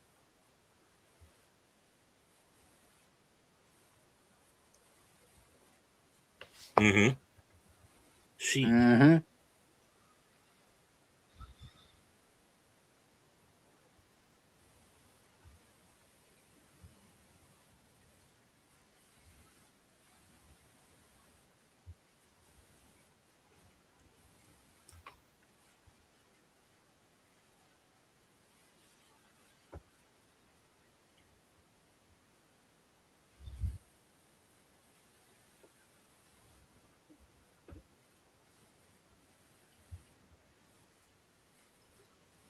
Yeah, we won't talk about his wife right now.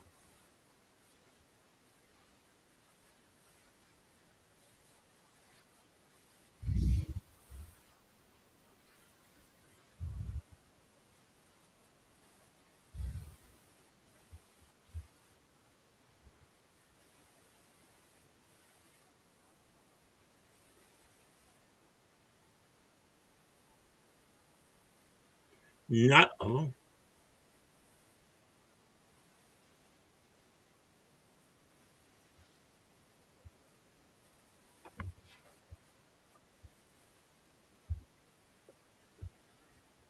Oh, a matching set.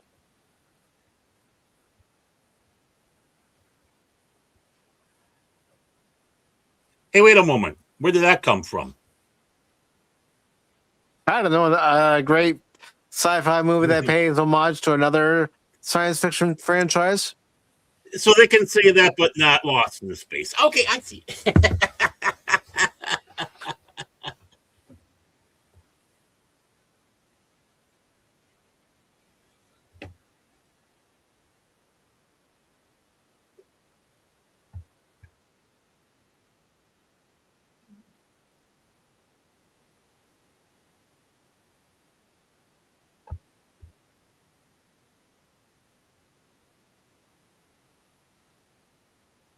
Uh-oh.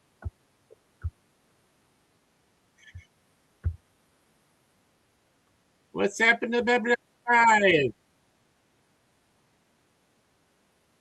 Time is being distorted. Yes.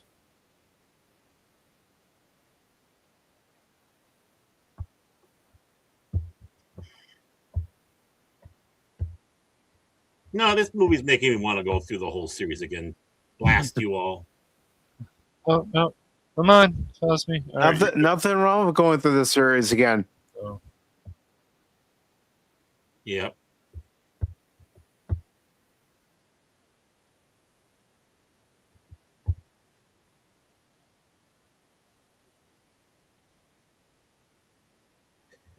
I would have loved to have seen her at least once full Minbari in this. Mm-hmm. Yeah, season 1 to learn.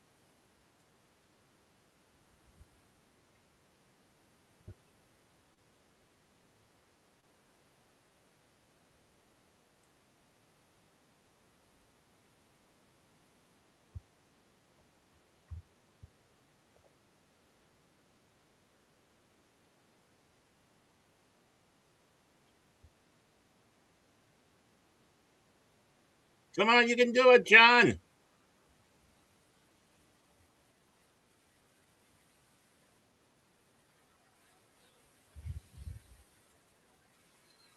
Then we'll talk about the chores you need to do, you bastard. Ah, Yeah, she's got a honeydew list for him. mhm.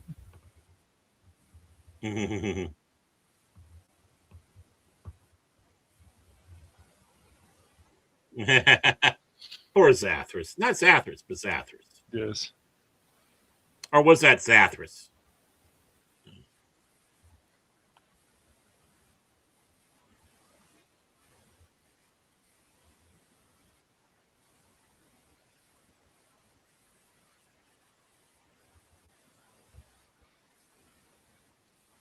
I like seeing those.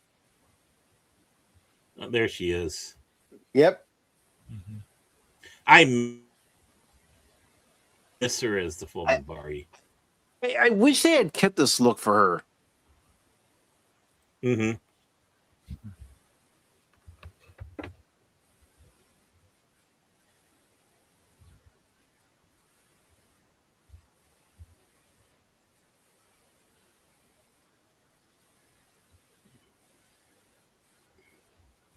Zaha boom.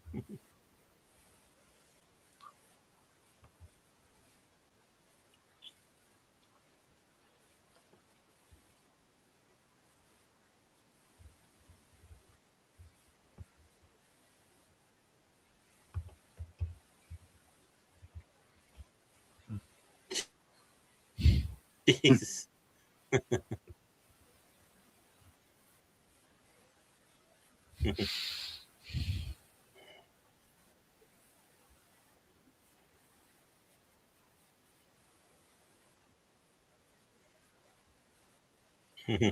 Oh, Londo and Jakar coming in.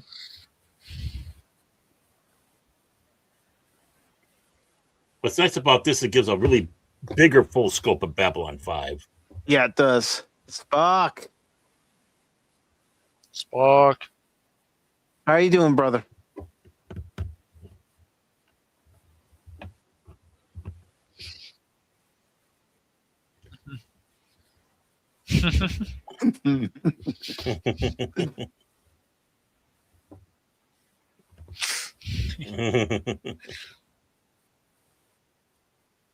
Oh, there goes Zathras. Of course. Yep.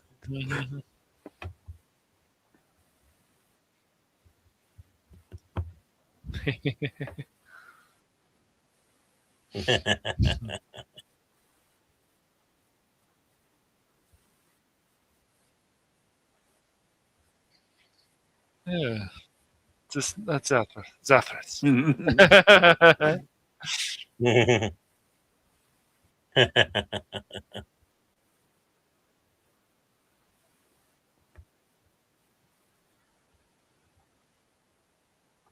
Aw, she was looking at him.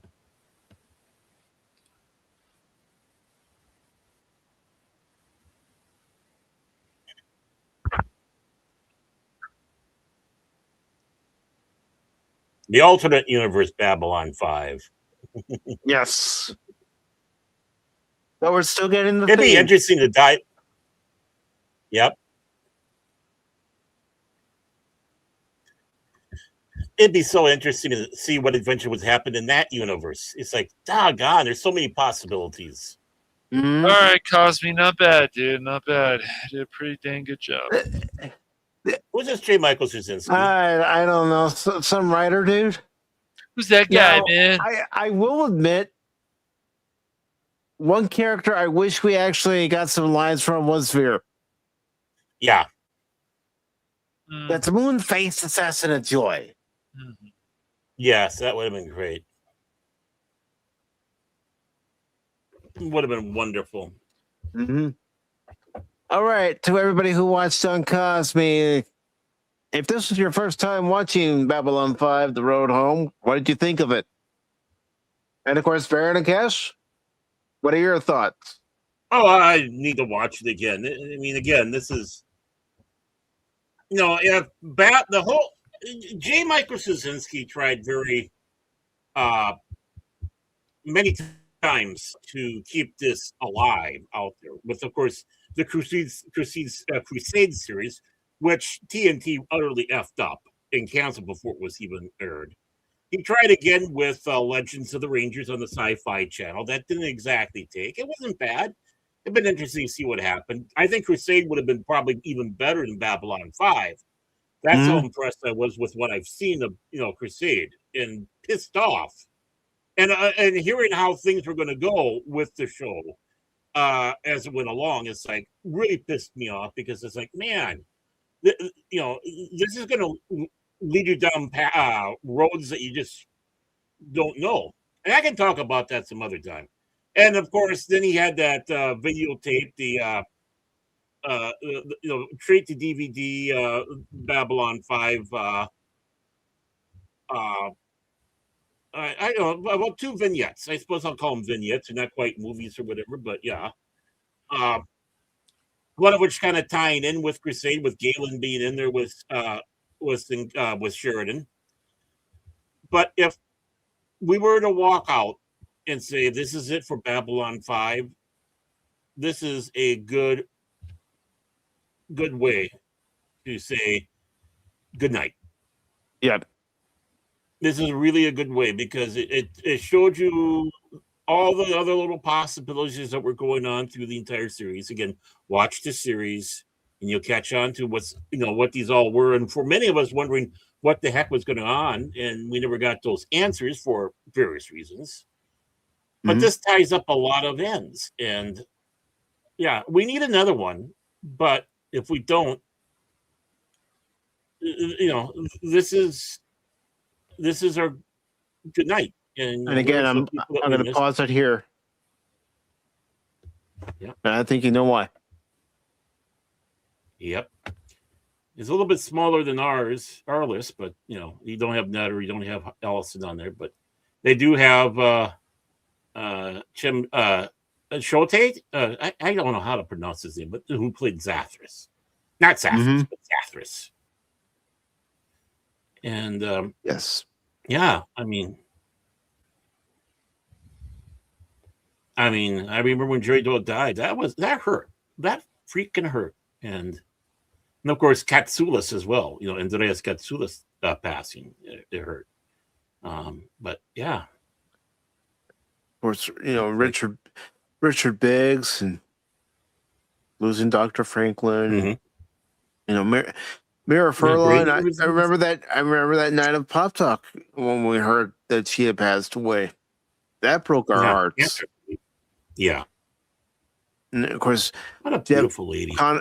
Yeah, she was. Jeff Conaway. Everybody, has a frame of reference for what they know him from. Some people know him from Grease. Taxi. Yeah. As a struggling actor. Then of course, he was on that celebrity addiction show or whatever, because unfortunately he did have a lot of demons, and the demons are the things that unfortunately did him in. But yeah, he did a great job on there as Zach. He did. And of course, Michael O'Hara. It's sad the way he had to leave the show. And yes, they did bring him back, but you just wonder, like you were saying as we're watching this, you just wonder how the show would have been if Sinclair had been there all 5 seasons. Right, because he had that Zen outlook. Sinclair. No, Sheridan was more gung ho cowboy, but not a dumb one or impulsive one. Right? He's not impulsive. He still thinks. He still strategizes. He still tries to figure out. He's not going to recklessly go in. And of course, on the other side, you have Sinclair. Basically one of I don't know how many people that survived the Battle of Line, but not many. I think it was like at the most 100 people as they're trying to stop the Minbari from destroying Earth. Mm-hmm. And of course, winning that medal. And so he knows what it's like to be on the last stand. And I suppose that helps a little bit with that Zen attitude and introspect as well. As they say, in the sky was full of stars, and every star was a ship exploding. Right. It was explained a couple times in Babylon 5. So, I mean, as much as I hate that, like I said, as much as I hate that Michael O'Hare had to leave, it did bring at least something impactful when it came to War Without End. Instead of having the guest of the week, and I'm not spoiling anything, so I'm not going to say anything, but instead of having the guest of the week fulfilling whatever it was, is somebody that we knew and we're already connected with. And that there's one of those things where it turned out for the better. Yeah, too. On that aspect. But yeah, this is a good good night. This is a we'll turn the lights off like Straczynski did in the last episode of Babylon 5 before walking out. His only cameo. Sleeping in Light. But I don't think this universe is not empty. I mean, there's more stories to be told in this universe. I would love to have more stories told in this universe. But like Lord of the Rings, this particular era is done. Mm-hmm. We know everything we need to know. There's nothing, especially after this, there's nothing we need to go back and look over. No. There are no more loose ends that need to be tied up. Mm-hmm. The only one I can think of is Ironheart. And that's about one of the only ones. Advancing like he did because of what they were doing at Psychor. But other than that, the major points, it's done. Yeah, because, let's look at it this way, too. This movie allowed us to say goodbye to our dearly departed. Right. Exactly. And this is where I wish they had more. Straczynski says the reason why we're not getting anything with Crusade is because of copyright issues, probably with TNT. Although, I still find that funny since TNT is owned by Warner Brothers. Yeah, so who knows? But I know it's bothersome for him on that one. People always ask him about Crusade. He keeps on saying no. He says, I nothing I can do really about it because of all this. But if this animation, so you can try to bring back everybody that was in that show. I'd want them to continue on the Crusade route with this. Yeah, bring back Gary Cole. Yeah, who was great in there. I mean, absolutely great. I could have seen him on Commander Babylon 5. Yeah, I'm going to need you to make sure that the fighters are ready at all times. That would be great. Yeah, Garibaldi. Yeah, that'd be great, Garibaldi. Yeah, Michael, if you could come in on Saturday, that would be great. Oh, and I'm going to need you to come in Sunday as well. For those of you who don't know who Gary Cole was, he was in Office Space. Yeah. Midnight Caller, I believe the TV show was. Many things. He's been in many things, voice work and all that. And just again, I know I brought this up way back, but obviously Crusade impacted him enough because the ring that he's wearing in Office Space is the Earth Force graduation ring that he was wearing in the series. No lie. Yep. There's something about the Babylon 5 universe that did touch people very much. It was like the little engine that could. It was never and it did. meant to be Despite Star everything. Trek. it was never meant to be a replacement for Star Trek. It was always meant to be its own thing. They didn't even shoot it at the Warner Brothers lot. They shot it at some old warehouse. Yeah, it was a hot tub factory, abandoned one that they did it in. So it's like it's like well, abandoned, but not obviously not being worked on. So they had to be very creative how they made the sets. They made the sets movable, so the walls could move into different shapes. I remember watching way back, in the 90s, and they had their behind the scenes type of one. They had one where no voiceover, no narration. You're just like you're going through. And then they redid it with Scott. I believe it was Scott Bale was doing the narration of it, but they were going through explaining how everything rolls on here. So this wall can be now moved over here because we have limited space, limited money, and so it's like boom, boom, boom. Instead of really having a solid sitting set, about the only one that they had was the casino, which of course we didn't see after a while because that became the war room. Mhm. But other than that, everything else was kind of moved around on that. So I think of course, the CNC I believe was a solid set too. They didn't do. I think it was movable so much because they did reuse it for like bridges of some of the Earth Force ships and Babylon 4 stuff like that. So, Oh, they were definitely creative when it came to redressing the set and trying to make it look as different as possible. So you didn't even Mhm. recognize that it was, maybe one of the quarters on Right. Babylon 5. Mhm. And the different style of quarters, like the ambassador's quarters, the the officers' quarters, the non-com quarter, which one it ever was through there. Lita's quarters are, you know, which got smaller and smaller and smaller. Um, Yeah, she even complains about that in an episode. yeah, and all because which was pushing her more and more away a little bit and more enthralled with Byron because she felt all she was used and tossed aside. A Mhm. perfect metaphor for veterans, right there. And of course, Byron's song, "We'll all come together in a better place." Yes. Oh, if A I would have known, I would better have found place. Master Paul's version of that. I got it somewhere still. Oh, Oh jeez. no. Master. It's worth playing again. Hey, Uh-huh. Paul, remember this? Hey, I'm impressed he actually I'm did sure he it. does. It's still on his channel.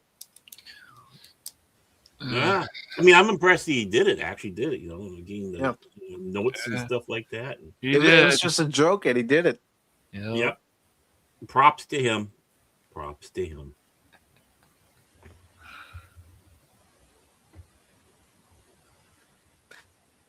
Yeah. Anything else you guys want to say about this movie, or anybody who's still over on KOSMI, listening to us over on YouTube? Anything you want to say about Babylon 5 or Babylon 5: The Road Home?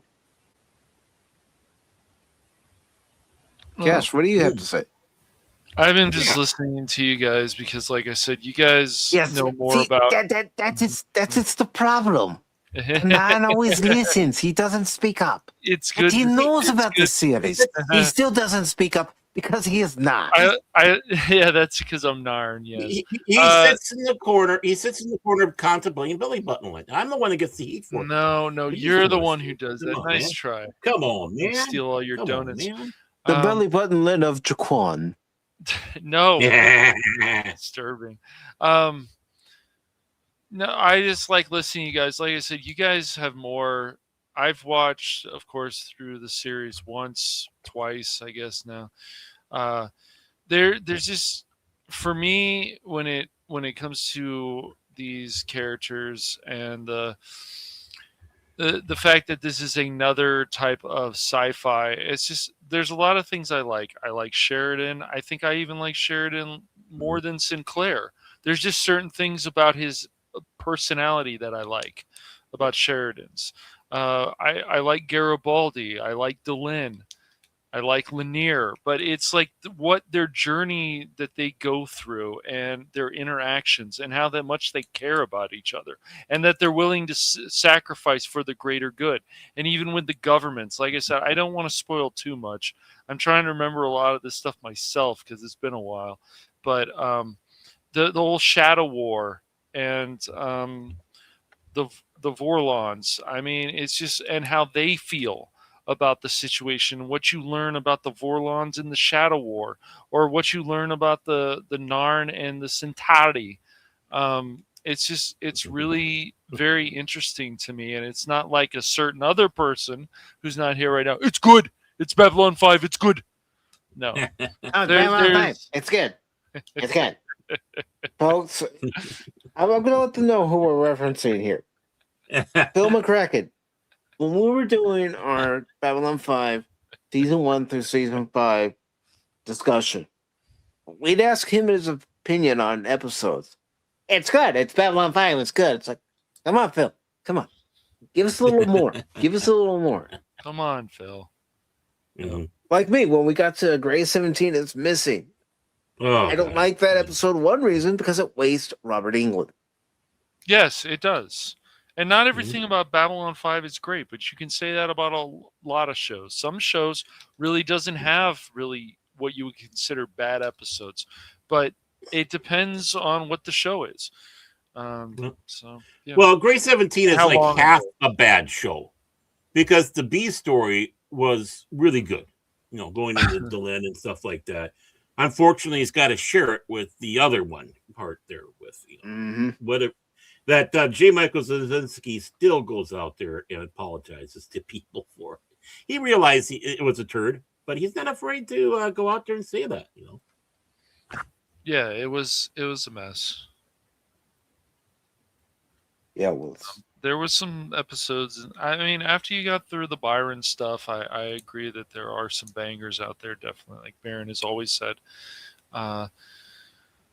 especially with the telepaths and the other things that we learn about them, besides Alita, and of course, what is it, Talia Winters? Is that it? I'm trying to remember. Yeah, she was the other one. Yeah, she was pretty interesting too, and the story. But the actress felt that she could do bigger and better things. And Right, Babylon and that's 5. what they do. There are some people. Caruso was the same thing. There's people out there, they think they're bigger than what's going on in their lives and how popular they are as an actor. And they married to Jerry Doyle too. Yep.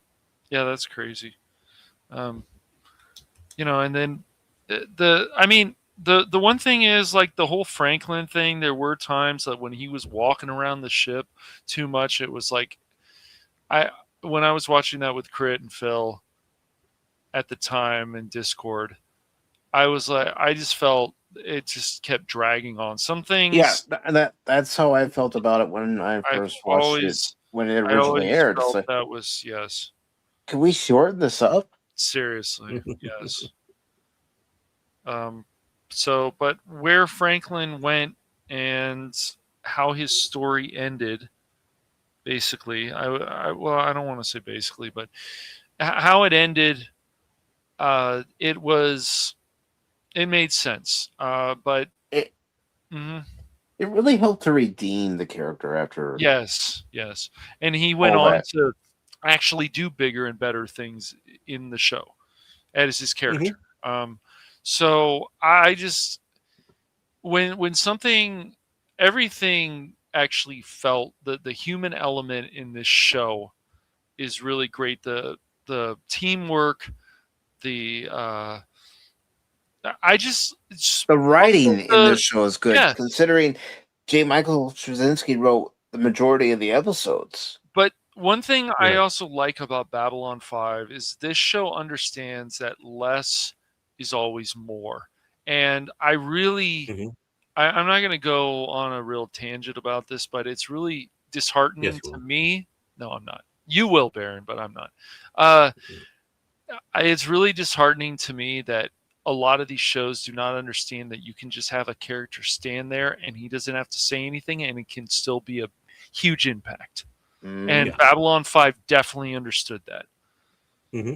And I always appreciate a show that does, or any kind of writing or story that understands that. And the thing is, Babylon 5 also understood you didn't need to have two characters having this long argument together. No. Just a few words Right. exchange between two characters had impact. Yep. Mm-hmm. I mean, I think about, when Londo finally admits he needs help Yes. from Jakar. Right. Right. There's not a lot of words exchanged between the two of them. No. And then how devious Londo became, and then Because he wanted power. Right. Exactly. Mm-hmm. Then he came to regret power. That's right. I'm not going to say how. I don't want to spoil the whole No. series No. for anyone who hasn't seen it. But you can find it on Tubi. Yes.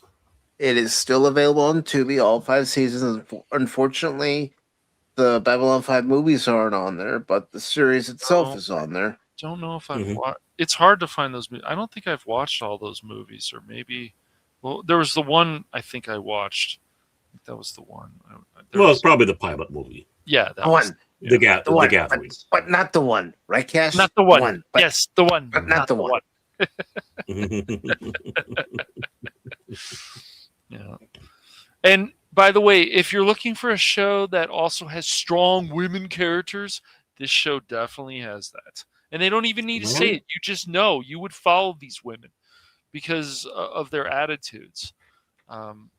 Just their way that they are willing to sacrifice for the greater good. The way the actresses portrayed them, too, Yes. that helped a lot.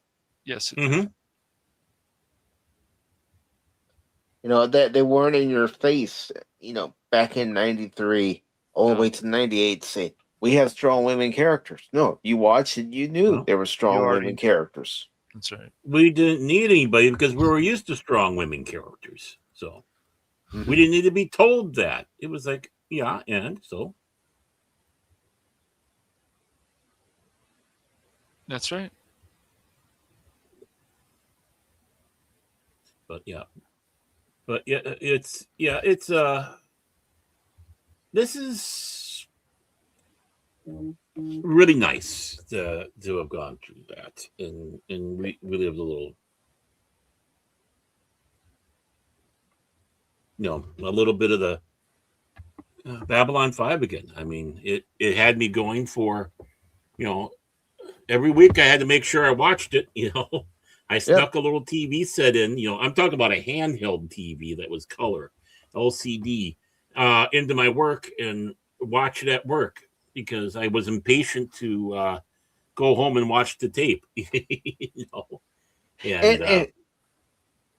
And here's the thing for me, how I watched it. Every Saturday on Channel 6 in San Diego, you had Babylon 5 and then you had Deep Space Nine. So I'd watch them back to back. Mm-hmm. What a great night. I was still more partial to Star Trek, but I didn't look at Babylon 5 and go, oh my God, it's Babylon 5. Ew. Shame for shame.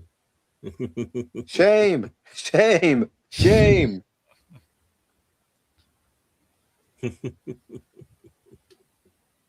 No, I enjoyed the series, and when you decided, okay, I'm gonna take over the Babylon 5 discussions, it's like, yeah, I want to be a part of this. Mm-hmm. Yeah. It's this show really needs to have a little bit more exposures, but it needs to be exposed to the proper people. Right. The ones who don't want to go out there and dumb things down, realize this is thinking man science fiction space opera. And I meant men like in Mankind. But this is a thinking person's science fiction, just like Star Trek used to be, but in a different vein. And I don't want those plot waffles that went over and destroyed a lot of other ones to destroy this. Part of me is happy that it's still kind of a little secret out there. And there they're quick to probably have their little noses up to be snooty about it still, even to this day. It's like, we're trackies or whatever, Mando, Grogu forever. So, I'm happy for that. But You are limiting yourself. That's all that you're willing to watch. But Yes, I just love But how for Peter those who are- Jurassic did his Lando voice. I do. yeah, he did great. Mhm. It's just that if there's anybody out there hungry for real science fiction and a real thinking person's show, and you haven't seen it, go to Tubi, or if you have Apple TV, you can get it on there, or buy the Blu-rays, or if you can find DVDs, at your secondhand stores or whatever, do it. Yep. This is a saga. This was meant to be a, every season was like a book to this entire giant book. Like A new Lord of the chapter. Rings in space. Yeah. A new chapter, was- but the previous chapter connected to the next chapter. It wasn't like, you had chapter 1, 2, 3, 4, and 5, and none of what you experienced in the prior chapters connected. No, it all Mhm. connected. But I do want to say hello to Iron Lun, and also hello to not really sure. What is I'll- it? I'll just say- Barrett or something. I think it's Elsic Barrett, but No, said I could be wrong. got it. Yeah. Mhm. But greetings. Welcome to the both of you. I don't know if either one of you are fans of Babylon 5, but we just finished watching Babylon 5 The Road Home, and we're talking about not only that, but also the series. And to answer a question that Iron Lun had, no, I haven't watched any tractor pools. I'm aware of them, I've just never watched them. Mm-hmm. Don't look at me. Yeah. I see the commercials. Friday. Tugmaster. Friday, come watch the greatest tractor pool event ever.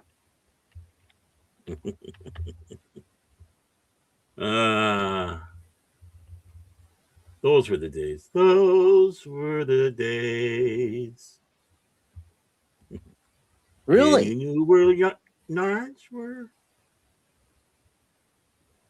No, I'm just reading what Barrett Mhm. said, and he says, fellow who wrote Babylon 5 was one of my SMU in 1972. Mhm. Very interesting.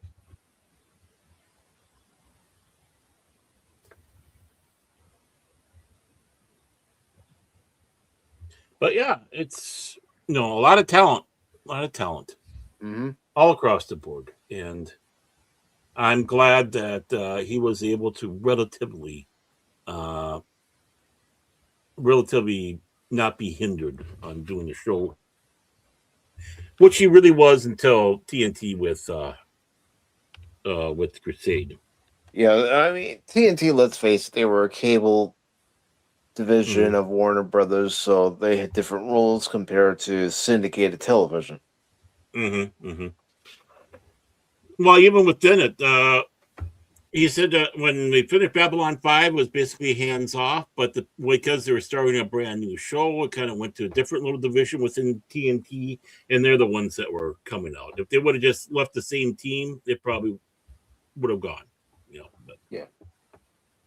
And Spock says Babylon 5 is awesome. Yes, it is.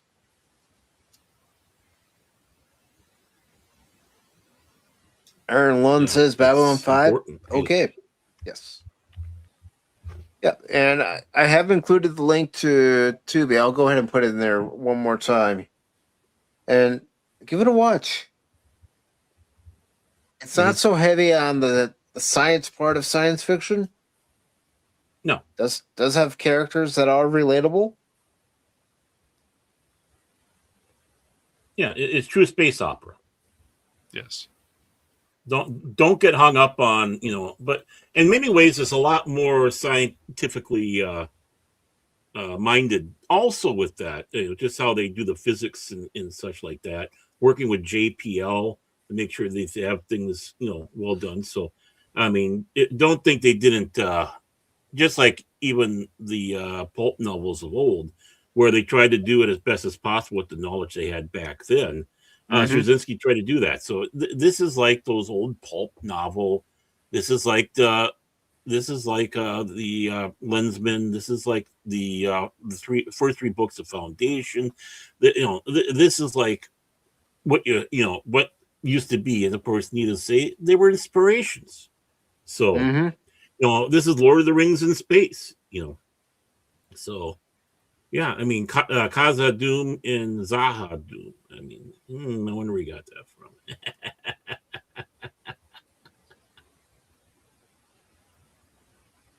And Spock says he'll check it out soon. He's curious about it.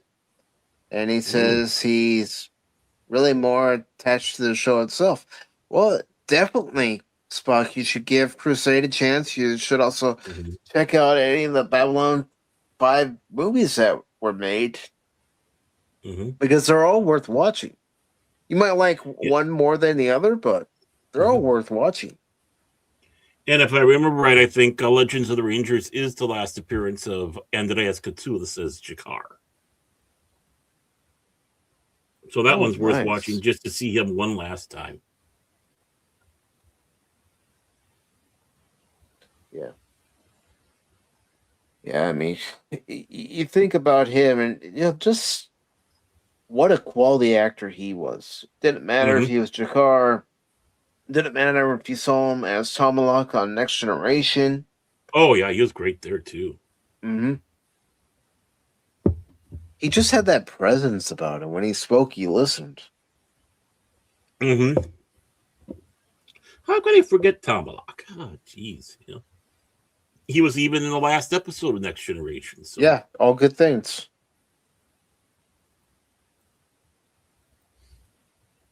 Yeah. Anything else you gentlemen want to No, I don't have much anything else. Okay. Watch it, folks. Watch it. That's all. Yes.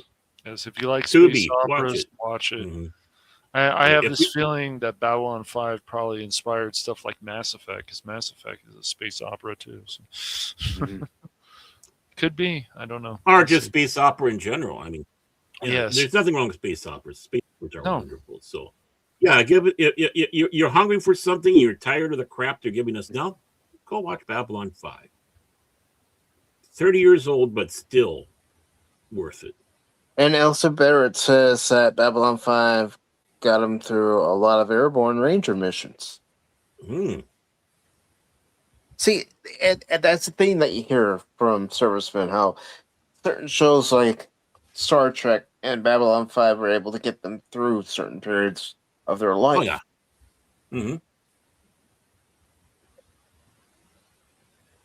One showing the military in a more positive light than anything else, too. I mean, obviously, both shows were that. Even though it was a neutral station, it was still run by the military, and there weren't like dolts and all this stuff that like to be dumped on them.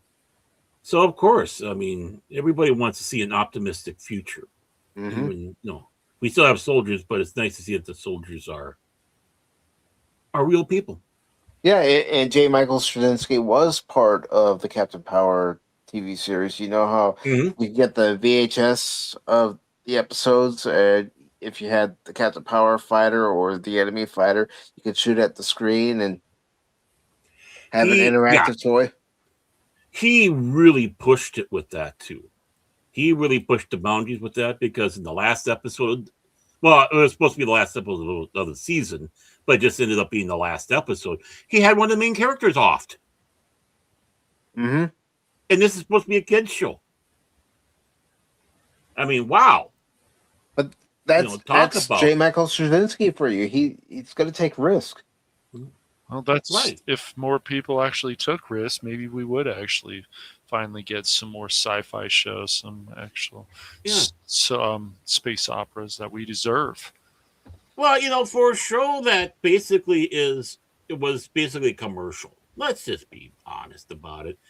Buy the toy and interact, and don't that flash. If you don't have the toy, it's that flashing thing. Even though it's going to melt in your brain, don't worry about it. If you got the toy, you're going to have fun. But still, he came out with something that worked. He made it so you weren't just being in a toy commercial. There was real characters, real storylines. It was gritty. Yeah, the special effects were, but so what? So what? Even Babylon 5, you take a look at some of the effects with Babylon 5 in the beginning and such. Yeah. They were experimenting. They did a damn good job. Don't let that discourage you. Yeah, considering all the effects for Babylon 5 for the exterior shots were done by computer. Yeah. No ships were made or harmed. No models were made or harmed in the making of the show. I mean, no. And Spock says, I forget if we've done an Orville stream. Such a good show. I mean, you and I were a part of Nerporial's Orville after show for season 3, Spock, but as far as a specific stream or multiple streams on the Orville, I mean, I've only done a few here on the channel, but I haven't really done any kind of stream where we've actually done a deep dive into the Orville. Just don't fear the banana. That's all I gotta say.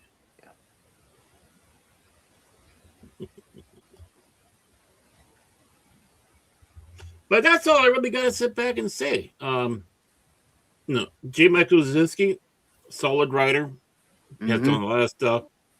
Geek boy, worked on many television shows of different genres, and it's. But this is his magnum opus. I think this is the thing that he should be really proud to hang his hat on. So yeah, I mean, he should still be proud of being part of shows like He-Man and the Masters of the Universe. Definitely. But for Babylon 5 itself, it's his baby. Yep. Exactly. And just like Barrett's saying here, help knowing the author and the horrors we faced, and how Joe put some of that in Babylon 5. Taking his own life experience. That's where a lot of great writers are able to put, something into a story from their own life experience. Right. It's not one of these, it's about me, it's about, it's the writer who's going from experience. So, it's like, again, it's that everyman approach, because somewhere across the way, someone will identify, even if it's not the exact same thing, It's like, oh, yeah, I have something similar, and I can identify with that.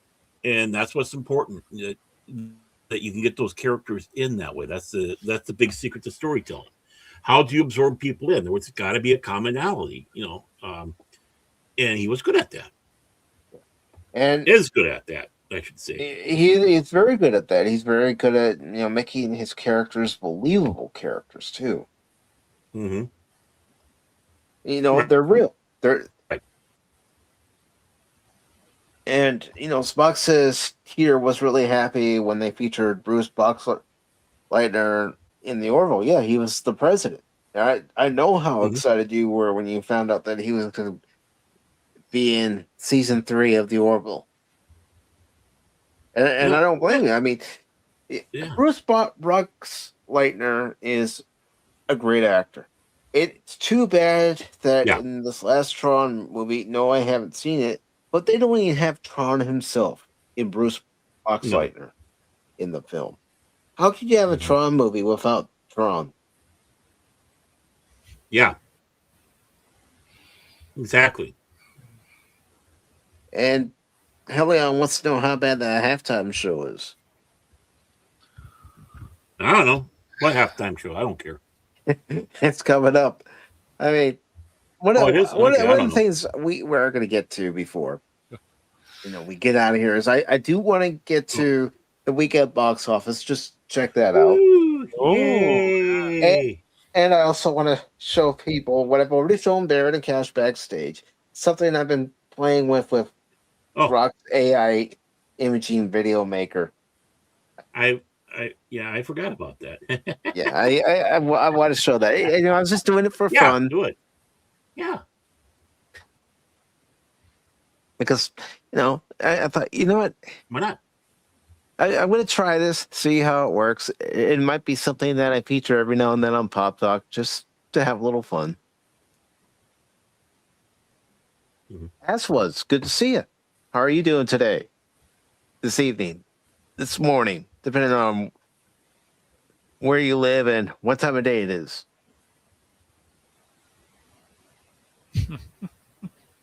I want to watch before everyone makes fun of it tomorrow. Oh, yeah. Bad Bunny's the Super Bowl halftime performer. No, I don't even want to. The problem is, the thing is now I just suggest skipping things, just watching the actual game if you want to. And I don't even want to do that. What? if you don't want to That's watch the the game, NFL. then just don't.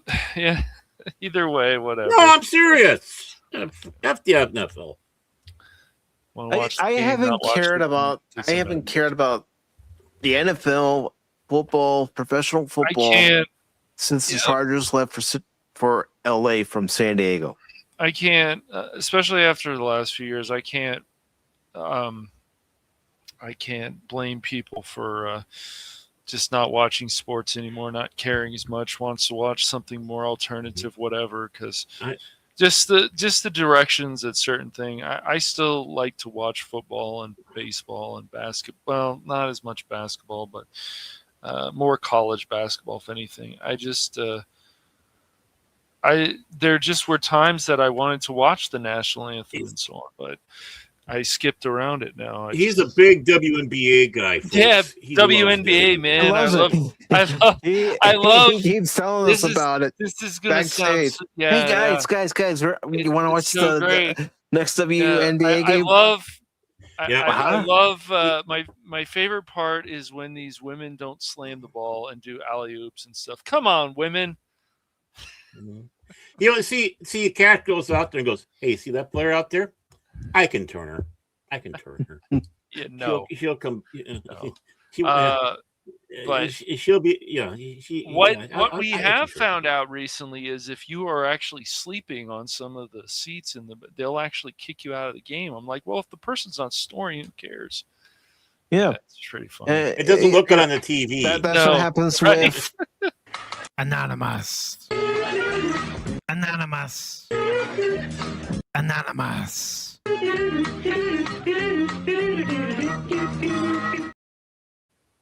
He's always sleeping. Good to see you, Anonymous. How you doing tonight, brother? Yeah, good. I hope they do get high ratings and stuff, but I hope they are after everything that's happened in Anonymous. I hope they're working on fixing their organization and going in a better direction. Didn't Kid Rock do his yearly bath to do that show? I thought he was on that show bath. this year, right? I think he's on that show, the alternative one. Yeah. He had his yearly bath for it. Yeah, and real quick, Helion, if it's on your channel, I'll check it out on your channel.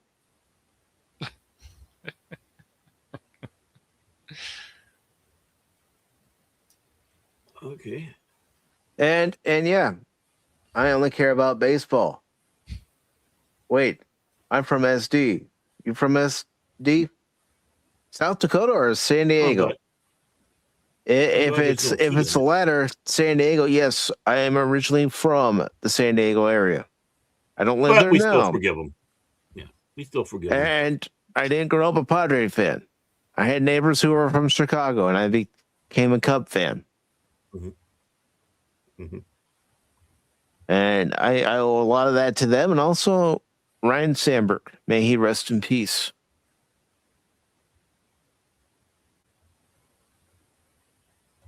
Yep, he made the escape.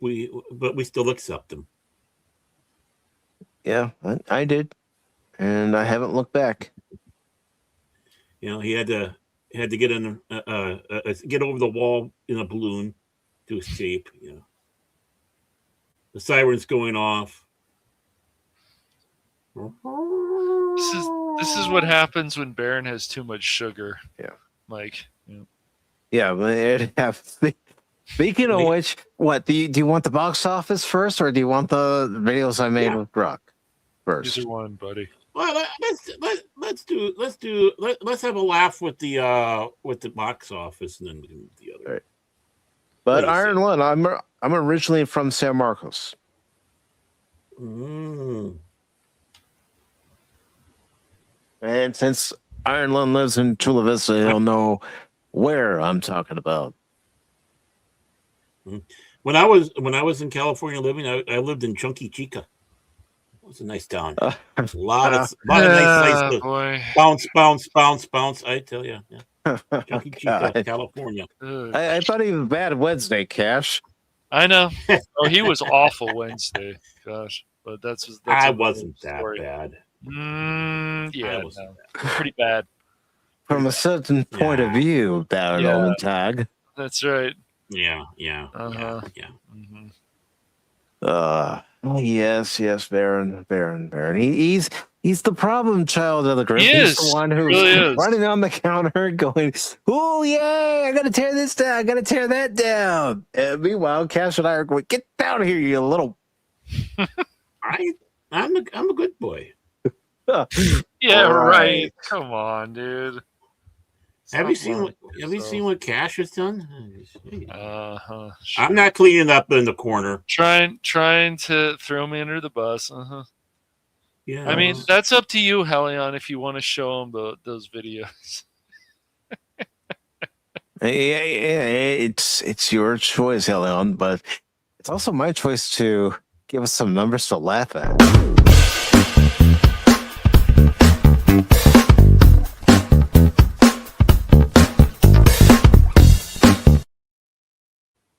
Meow meow. Meow meow All meow right. meow. No. Meow, Didn't meow. help. The story of Pacific414 Pop Talk. 10 million this weekend. That's all can muster was 10 million. Really? That's it, folks. That's Only the top- $10 million. that's top- Yes, that's the top film. And then That's top Solo film. Mio was number 2 at 7.2 million. Iron Lung is making good money considering it's not made by a large studio. 6 million. Mhm. All right, Helion. And then we got Stray Kids. There was. Go ahead. Oh, I was going to say, there was a time when you looked at these numbers and you would sat back and said, "Wow, that's a lot of money they got." Yeah, 30 years ago. Not today's. Yeah, not today. Stray Kids, the dominant experience. Okay, 5.6 million. Interesting. Whatever the heck that is. Whatever the Oh, hell Dracula. I should Is know this what that it's new Dracula everybody was talking about before? I think so. Let's see, when 15th century prince denounces God after the loss of his wife, he inherits an eternal curse. He becomes Dracula, condemned to wander the centuries. He defies fate and death, guided by a single hope to be reunited with his lost love. Okay. Okay. That doesn't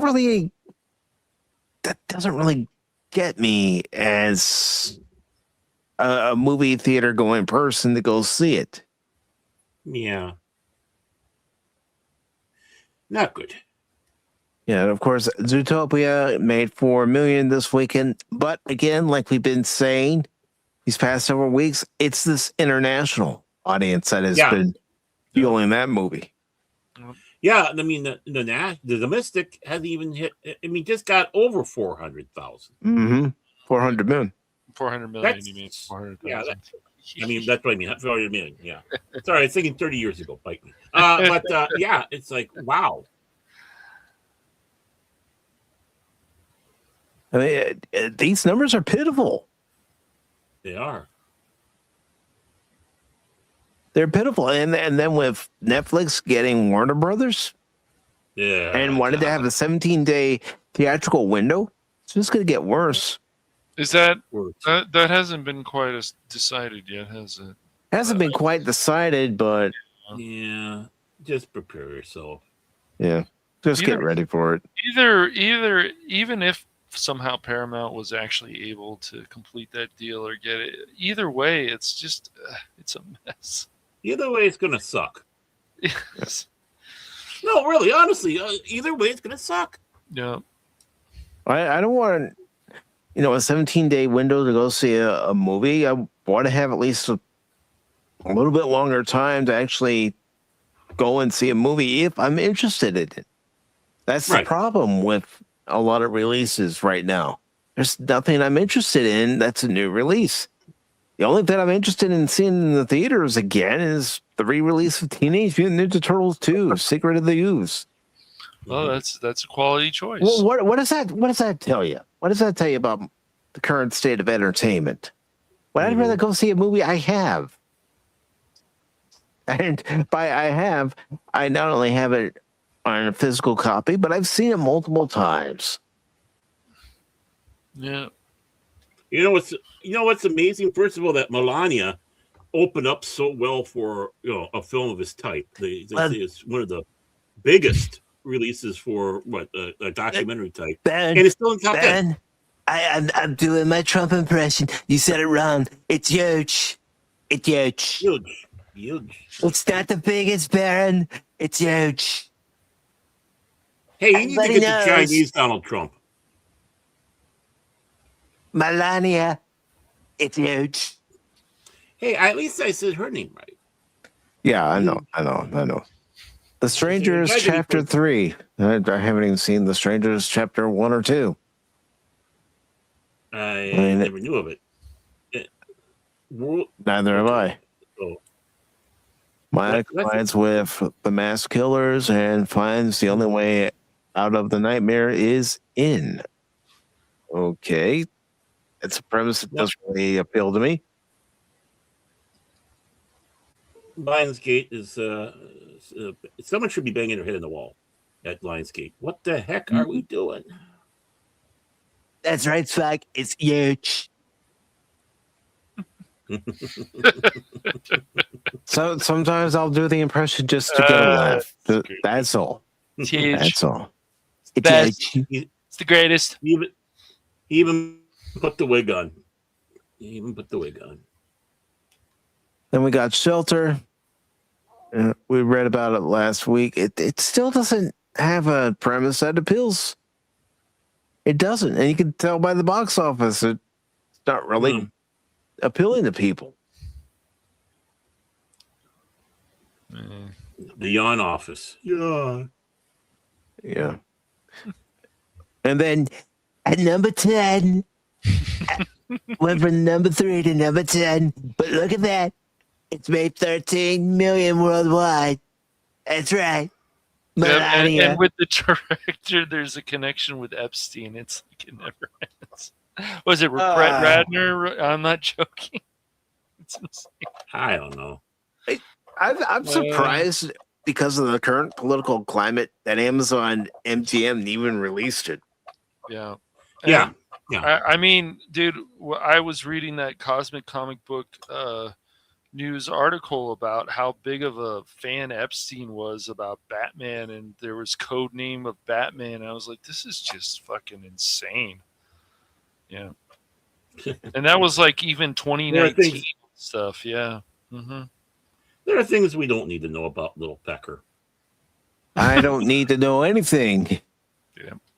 But all this stuff is now finally being dumped, so people are going through it.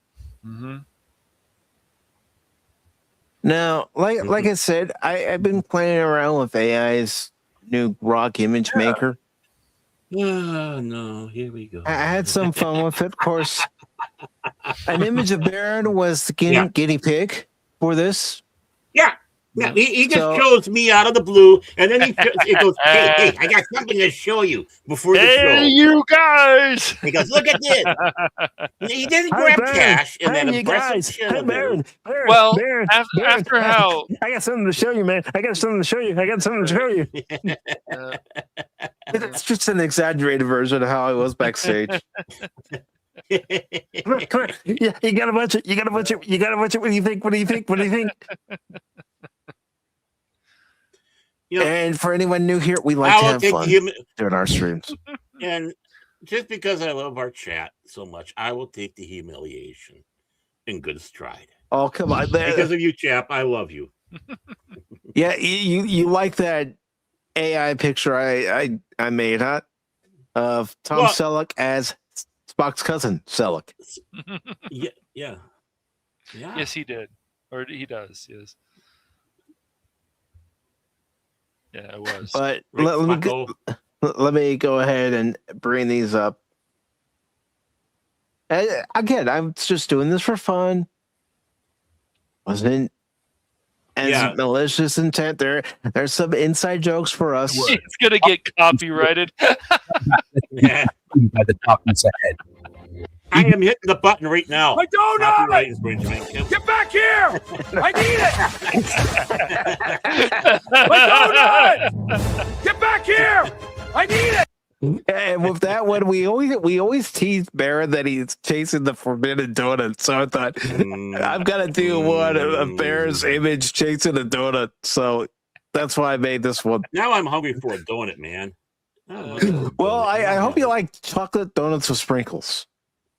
Yes, I do actually. Raised chocolate, raised donut with chocolate frosting and sprinkles. Oh, all right, yeah. Oh, no, you're talking my language. You're talking my language right there. Back here! I need it! My chocolate donuts with sprinkles! I need them now! Get back here! They're mine! My chocolate donuts with sprinkles! For the Emperor! No, real quick to set this one up. Baron's a big fan of Warhammer and Warhammer 40K. So I thought, you know what? I'm going to make him a Space Marine. Mm-hmm. So I again, even have a scarf. Yeah, because you got to still keep warm on those cold nights as a Space Marine. Mm-hmm. So again, I was having fun with this one. For the Emperor! For the Emperor!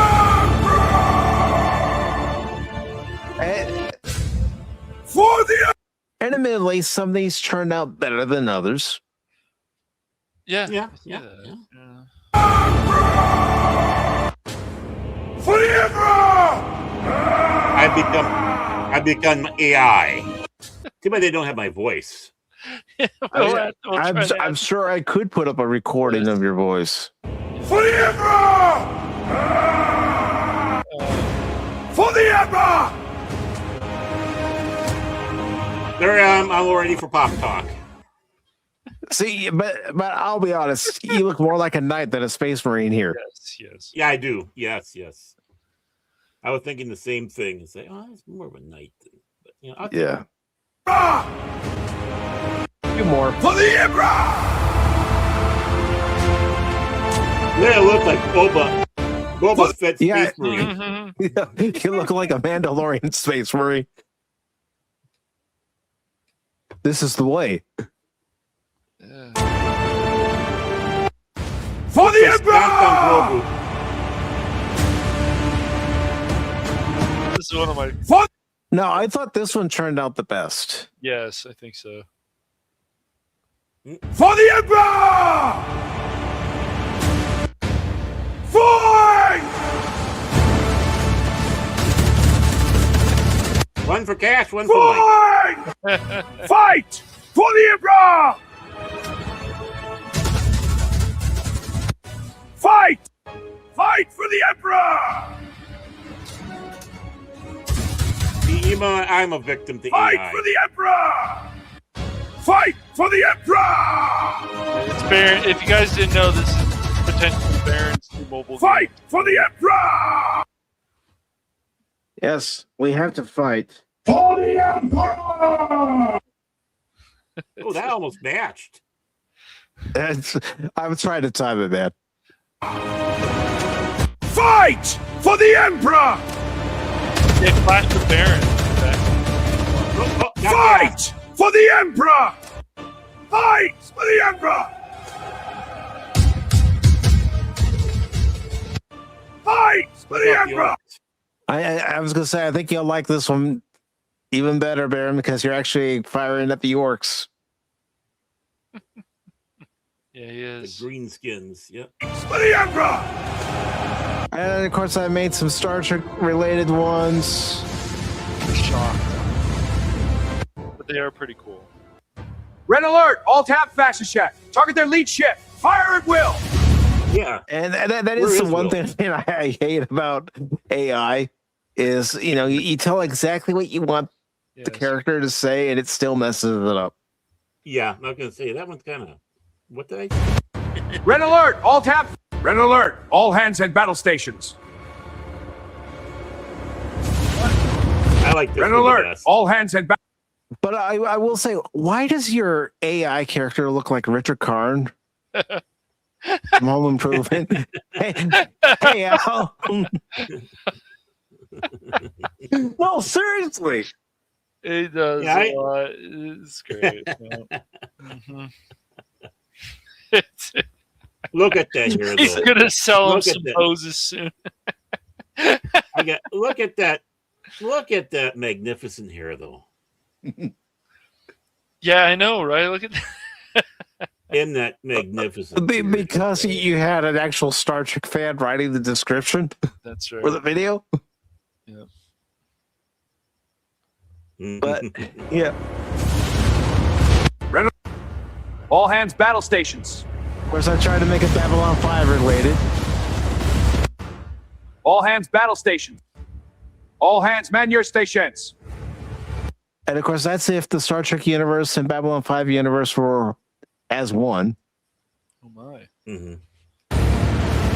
Oh my. All hands man your stations. All hands man your station. All hands nav stations.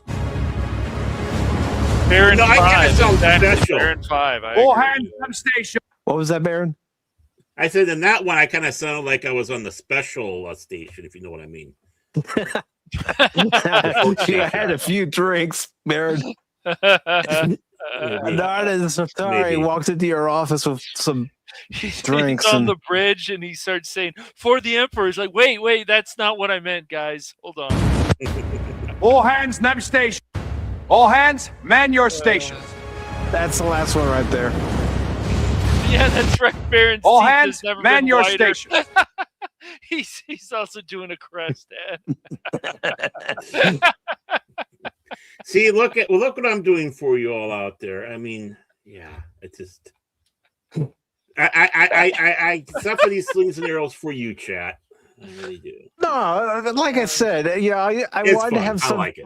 fun with it, and I was thinking, I don't want to, make it to where you think I'm insulting you. No, I wanted to have fun with it. That No, it's okay if we you would have gone for insulting, that'd be great. Yeah, that's fine. I would like to see what levels that would have gone to. I mean, the donut one. We're always talking about you chasing the forbidden donuts. So I thought, I gotta do one I based around believe that. he would actually break the table or try to if he needed to get to the forbidden donut for sure. You can Damn straight. as he goes down the hallway chasing after the donut. There's a table in his way. He's gonna karate chop that table. Damn straight. You know it. Yeah. But yeah, it was just Rock's image generator. They're 1.0. I thought, let's have a little fun with this. And he thought of me. Isn't that nice? See, I'm higher on the list than Cash. Well, His I will do one with Cash. That's up to you. And I'll You do gotta one it with me. car. I'll do one with me. You do one up. Yeah, you as Londo. Oh, And this is something we can actually use free or We don't have to. I don't know how many generated AI images you can actually make with this new imaging system, Okay. because it keeps letting me generate more and more. But I know I have to be approaching some kind of limit, because they say you can pay $30 a month for these features. I'm thinking I'm not paying $30 a month, and hell no, I'm not paying $300 a year. No, I'm just gonna use the free version. Oh, okay. Spock's got the answer. Yeah, 2 hours. Then 2 hours. Yeah, that's great. That's fair. I mean, maybe I have to give that a try and see what I can do. Do it. You're doing it for fun. You're not doing it to make a profit. Just doing it for fun. Oh, hell no. Oh, hell no. Well, like I said, anything I do myself with AI is a hobby, and I'll never sell or anything like that because it's a hobby. And I don't want to have, all of a sudden, oh, now my hobbies are making money, and I don't really feel good about it because, I'm doing prompts and all that. It does take sometimes a lot of work to get the prompts right, of what you want to get. But still, I would never feel proper going out there and selling anything like that. But it'd be a great little thing to have on your, on your channel, like when you're starting like a gaming stream or something. Mm-hmm. yeah. I mean, Helen, use it for that I stuff. know I'm gonna tap out at some point. But like you're saying, Barrett, fun stuff. I mean, heck, Yeah. I could do one poking fun at me when I get in a rant during the game.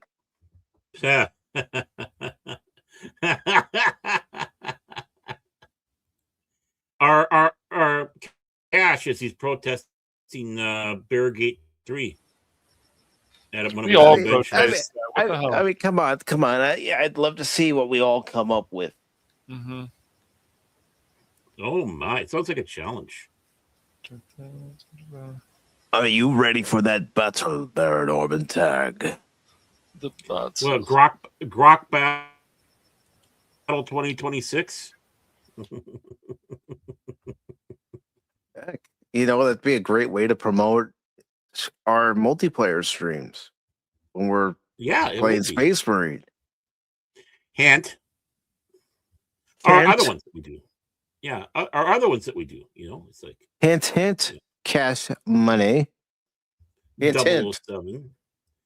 Bum ba dum bum ba cha-ching ba ba dum bum ka-ching bum ba dum bum ka-ching ba ba dum bum ka-ching doo doo doo doo ka-ching da da da. Yeah, it is, and Spock says he loves Grok because it doesn't restrict creative freedom like Gemini's Nano Banana does now. Although, when I made the thumbnail for my stream yesterday on Rumble, I used both Grok and Gemini. Oh. In combination with one another because I was trying to take the screenshot I had of my Klingon character. I'll bring it up here that I have my avatar. Well, let me change my avatar. Yeah, he was still in the avatar mode when he came in. It's like, wrong franchise. Yeah, I know. Oh, I must have taken the original. No, it's still here. Good. Yeah, there you are. But this is my Klingon character in Star Trek Online. So I put in the prompts to let it make this look a little bit more realistic. It came up with a few things that, kind of looked like it. So I said, okay, fine. I'm going to use Gemini and use that same screenshot. And this is what Gemini came up with. Of course, it was bald at first, so I had to add the hair using Grok. And I think the balding effect would have been matching you. But this is what it came up with. I'll also bring up the actual thumbnail real quick. Give me a second, folks, to bring up that thumbnail for anyone who hadn't seen it. I've seen nothing. Not in that folder. It's in this folder.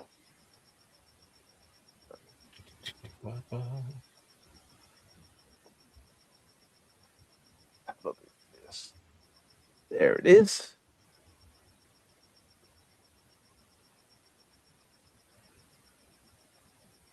Just gotta wait for it to come up. Actually, Well, while you're doing that, though, we can't. How can we not celebrate the best Klingon ever?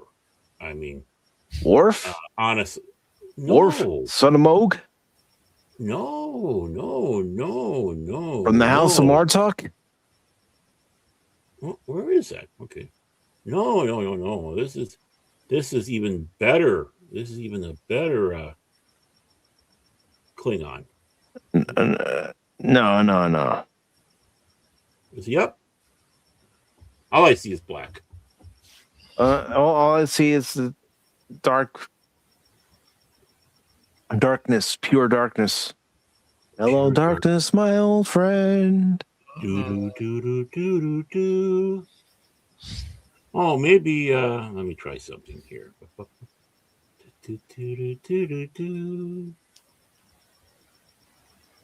There we go. There we go. Now we got the greatest Klingon ever. I heard great things about that. He looks a little special. He does. Hello, Maybe I'm Klingon. I'm one of you. Kapla. Today is good day to die. Maybe You his know what hair really is grinds bald. my There you go. you know what really grinds my gears? Not having a good day to die. Maybe from the side. You read my mind, Anonymous. Most beautiful chin ever. Yeah. That chin can destroy walls. Chinkar. Arc Raiders. Well, hit me up on Thursday. I'll be playing it on Thursday. I'm brand new to the game, so have patience with me. I haven't played it yet. I got it, but I haven't played it yet. Yeah, the game can be very unforgiving. Yeah, I can admit. That's what I heard. Yeah. It's nice that we have the ability to do that, and you're using it as a tool. It's a helpful tool. Yes. Right. And what's Phil saying? He's saying a bunch of nonsense as usual. We all need to be there for Cash. He's been extremely sad lately. Right. Well, he's here on Pop Talk, and as you always say, Phil, Pop Talk heals and saves. Mm. Phil lives in You Phil get a Klingon. world. That's a world Yeah. people don't want to be in. It's too crazy. Well, Awesome. We can't. Well, the thing is, what are you doing here? Hey Phil, what did you think about Babylon 5? It's good. It's Babylon 5. It's good. It's good. Well, remember though, Cash is a lot better now that he's gotten his girlfriend now. So Oh jeez. No, Yeah. thank you. It's true.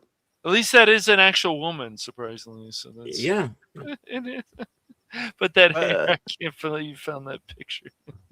But here's my Star Trek Online character made to look more realistic. And I used it for the thumbnail. And I found PNGs of Klingon Birds of Prey. So Nice. Yeah. Mike, Klingons are imaginary. How do you make them more realistic when they don't exist? Just asking. Oh my god. you speak like a Romulan Patak. Well, they're made up too. You know what, Baron? You know what? Just You know it's Baron Orman Did Tagge. he did it again.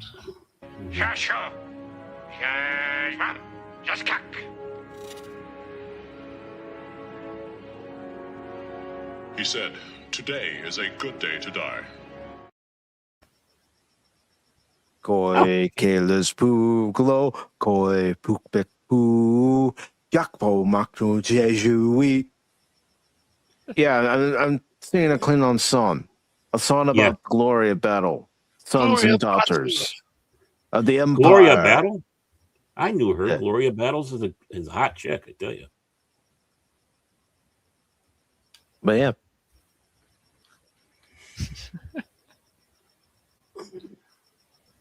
Really, I mean, honestly, I thought this came out pretty good. it did. Looks a lot better than New Trek Klingon, so that's for sure.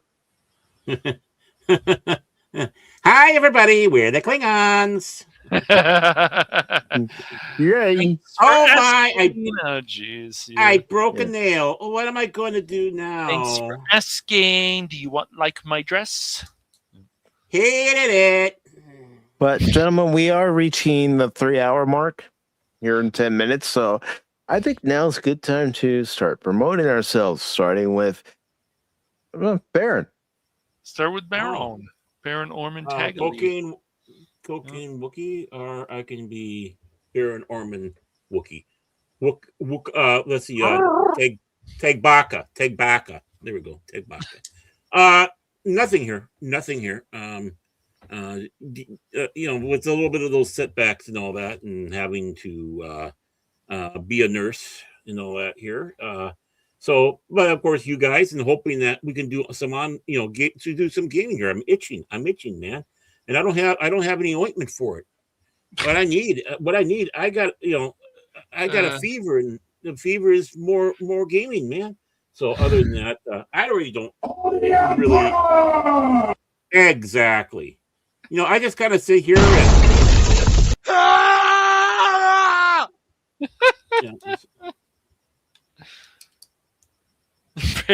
Baron Orman illegal. Hey,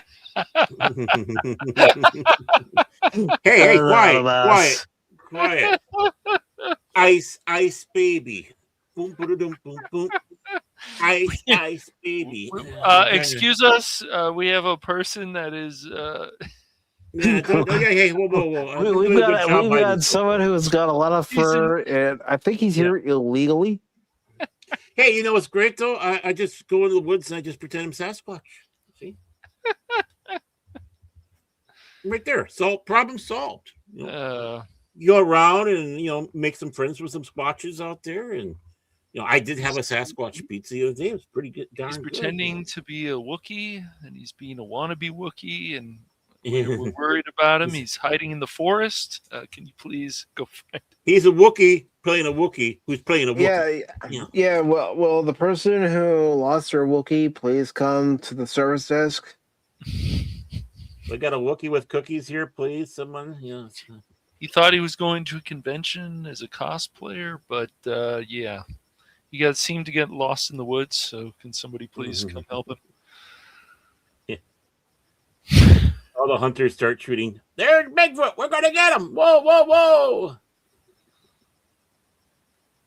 But I don't have much to say right now. Right.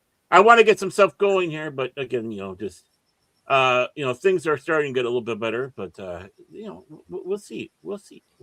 Okay. Of course, whenever we do Cranky Old Fans again, just waiting patiently for my part. I'm glad things are calm down, so we can start talking about well, calmer than you are. Better. No, calmer. It's better. Somewhat. Yeah, somewhat. Okay, somewhat. Yeah, somewhat calmer. Yeah. I mean, it's better. I mean, somewhat calmer. Did somebody say somewhat calmer? Because I could have sworn I heard somebody say somewhat calmer. Take it easy, man.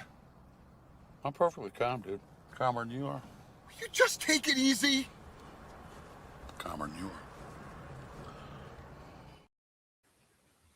I mean, the wife is a bit of a slave driver, but you gotta do what you gotta do. You've got that to-do list, Baron. That's right. Oh yeah. Ding. Ding ding ding ding ding. Oh, seventh. Please come.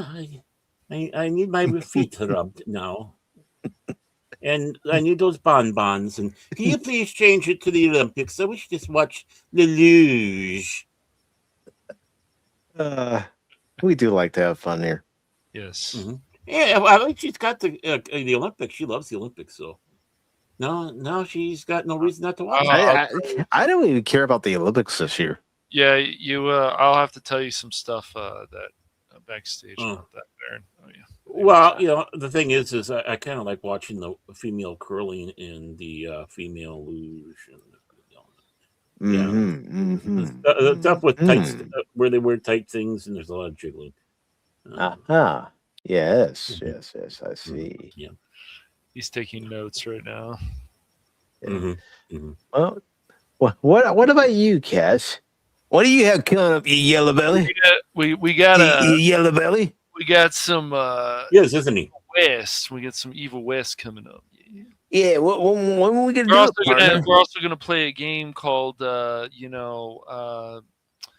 is Baron gonna get eaten by the big giant creature? So. Yeah, but we got to finish up Evil West. We're almost when are we gonna do that, partner? We're gonna hopefully do that tomorrow or at least by Friday. Yeah. All right. Well, if we do it tomorrow, I'll have to talk to you backstage about tomorrow to let you know.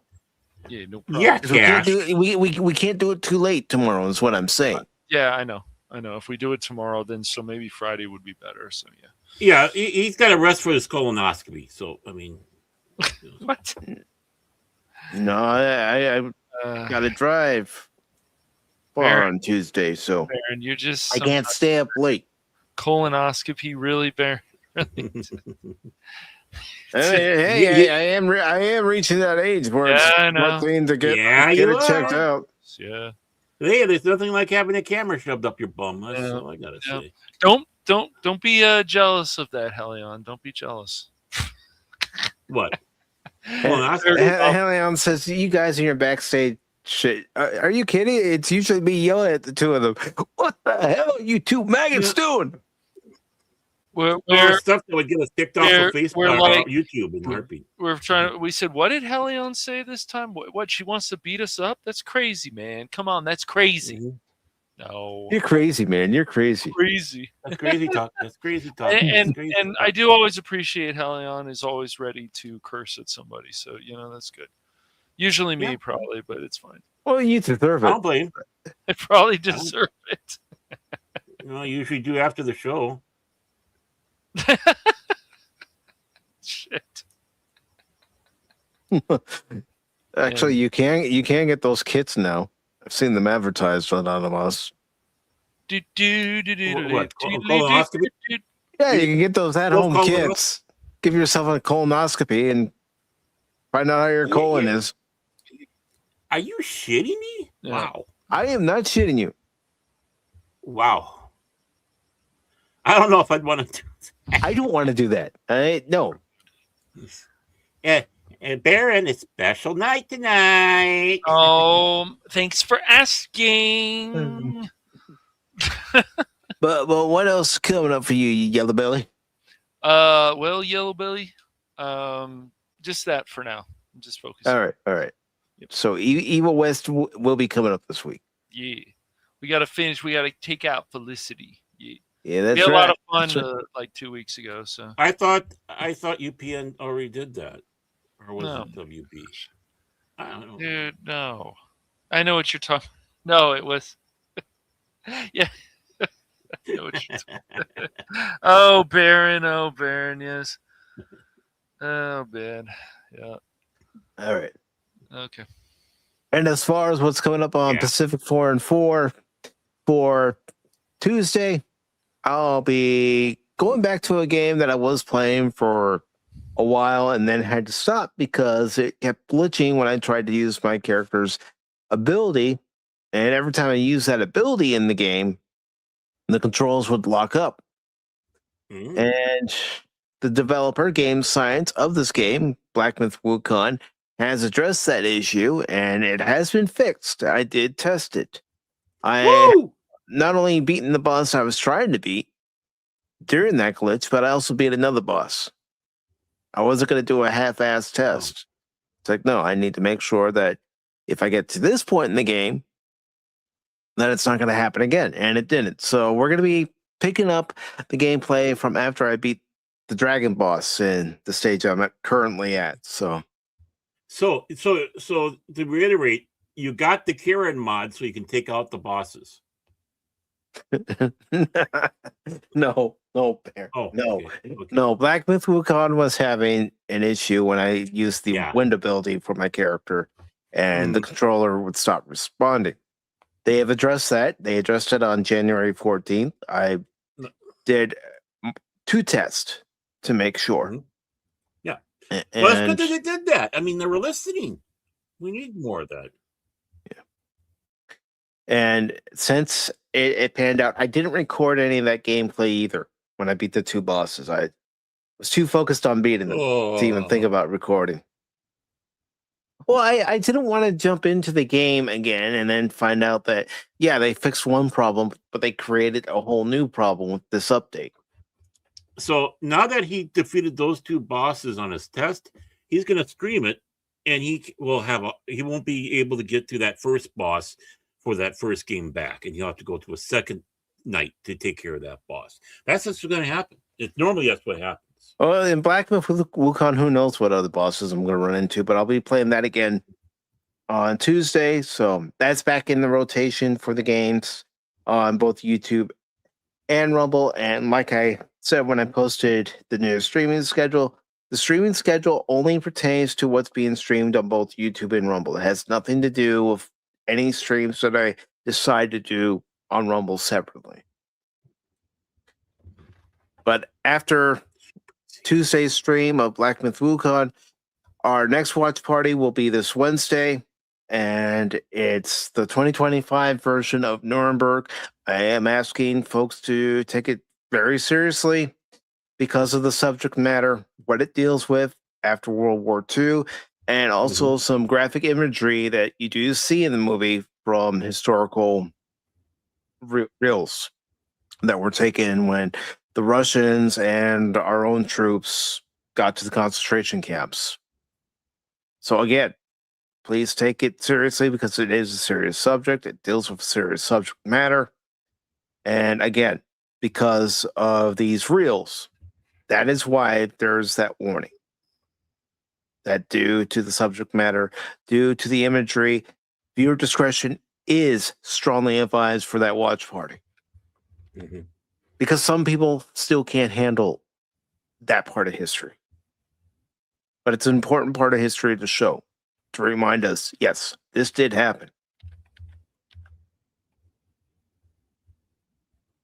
The Holocaust did happen.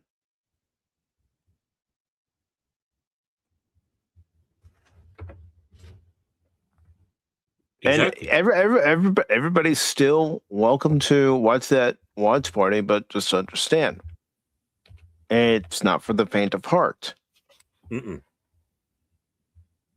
So that'll come up at 6 p.m. Eastern, just like Black Myth Wukong will be Tuesday at 6 p.m. Eastern. And then Thursday at 6 p.m. Eastern, I'll be playing Arc Raider. Excuse me, I'm sorry about that cough. No worries. But Thursday at 6 p.m. Eastern on YouTube and Rumble, I'll be playing Arc Raiders. And then this Friday, the Rumble only stream will consist of some Marvel Rivals. It'll also consist of Ghost Trick. I'm going to see how close I can get to the end of that game. And also Evil Wizard. But I do want to take the time to thank each and every one of you for joining us this evening. And as I go through the list here, I want to thank everybody's favorite polar bears, Snorty Poopus Cubert. Good to see you, Snorty. Glad you can join us tonight. Also, over on the KOSMI side, we had Real Joe's Atmosphere. Not sure who Anonymous Giraffe was, but thank you for watching Babylon 5 The Road Home with us. DJ Ronnie I noticed G. they sat behind me and kept on looking over my shoulder. I got nervous. DJ Ronnie G. Of course, we had FKHC 2005, also known as Tim. Lady Mist, Baron, Cash, and myself were over in KOSMI. But of course, Lady Mist was also in the chat on the YouTube side, as was DJ Ronnie G, as was Tim. Helion was here. our toothless assassin of joy, Bill McCracken. Adea, it was great to see you. I hope you're doing well, brother. Spock, Spackle. Iron Lung, good to see you.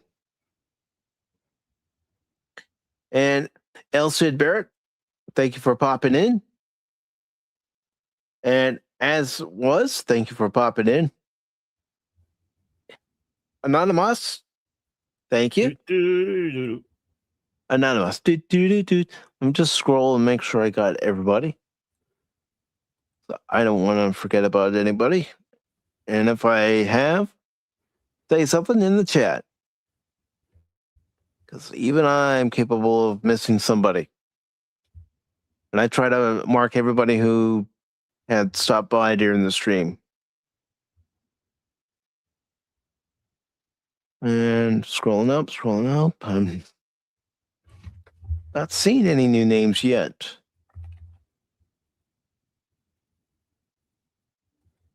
Also, for anybody who popped in over on the Rumble side, I didn't see anybody pop up. But for anybody who was watching, listening, and lurking, thank you all very much. Speaking of Rumble, I have to pick a raid target. Excuse me. Oh, looks like I got everybody. Well, let me go find a raid target over on the Rumble side. Who is live in the Rumble sphere? I'm not. Sorry. Let's see.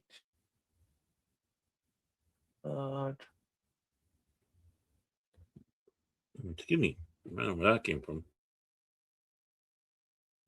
I don't know. You know what? Let's go ahead and raid Troy Pacelli over on the Rumble side. Ooh. Troy raid. So let me get that link in there. As soon as I confirm it, it'll go in. And we'll go ahead and raid them. Oh, will they handle it? Will they handle it? What's going on? I have just confirmed who my raid target is. And let's see if they notice. Mm-hmm. Yeah, because they only just started their show, so I don't know if they're going to notice right away. Where's this raid notice thing? It's over on the Rumble side. If you go into my chat, I gotta go to on the Rumble side. I gotta go to Rumble. Then you can click onto it and. Okay. Yeah, you got to go to the Rumble side in order Here for I it to work. Going to the Rumble. And then you got to go to my channel, go into the chat, and then click on to the link for the raid. Come on, sign in. You stupid. Go sign in. Gotta sign in. Yeah. Well, that's how the life is. Yeah. And then just say something over there and. Okay. Raid!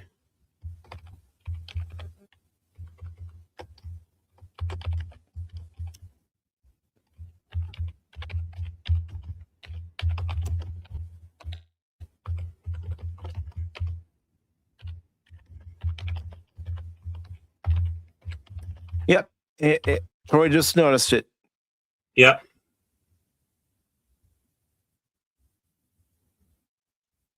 Hey, I just put mine in. Ray, we'll be taking over now. I'm the captain now. Baron. My thing is not it's frozen though. Okay, whatever. That's weird. That's weird. Oh, so I am. Because I was just going to ask you if you could just drop a chat into mine, just real quick. Oh, chat in your no, it's funny. I just had to do a restart. Or I mean.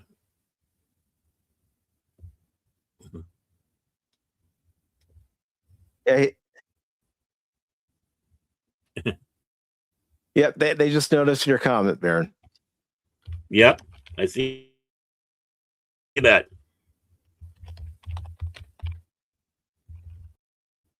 But yeah, everybody, thank you very much for joining us for Babylon 5, The Road Home. Greatly appreciate you all being here, and your support of the channel does mean a lot.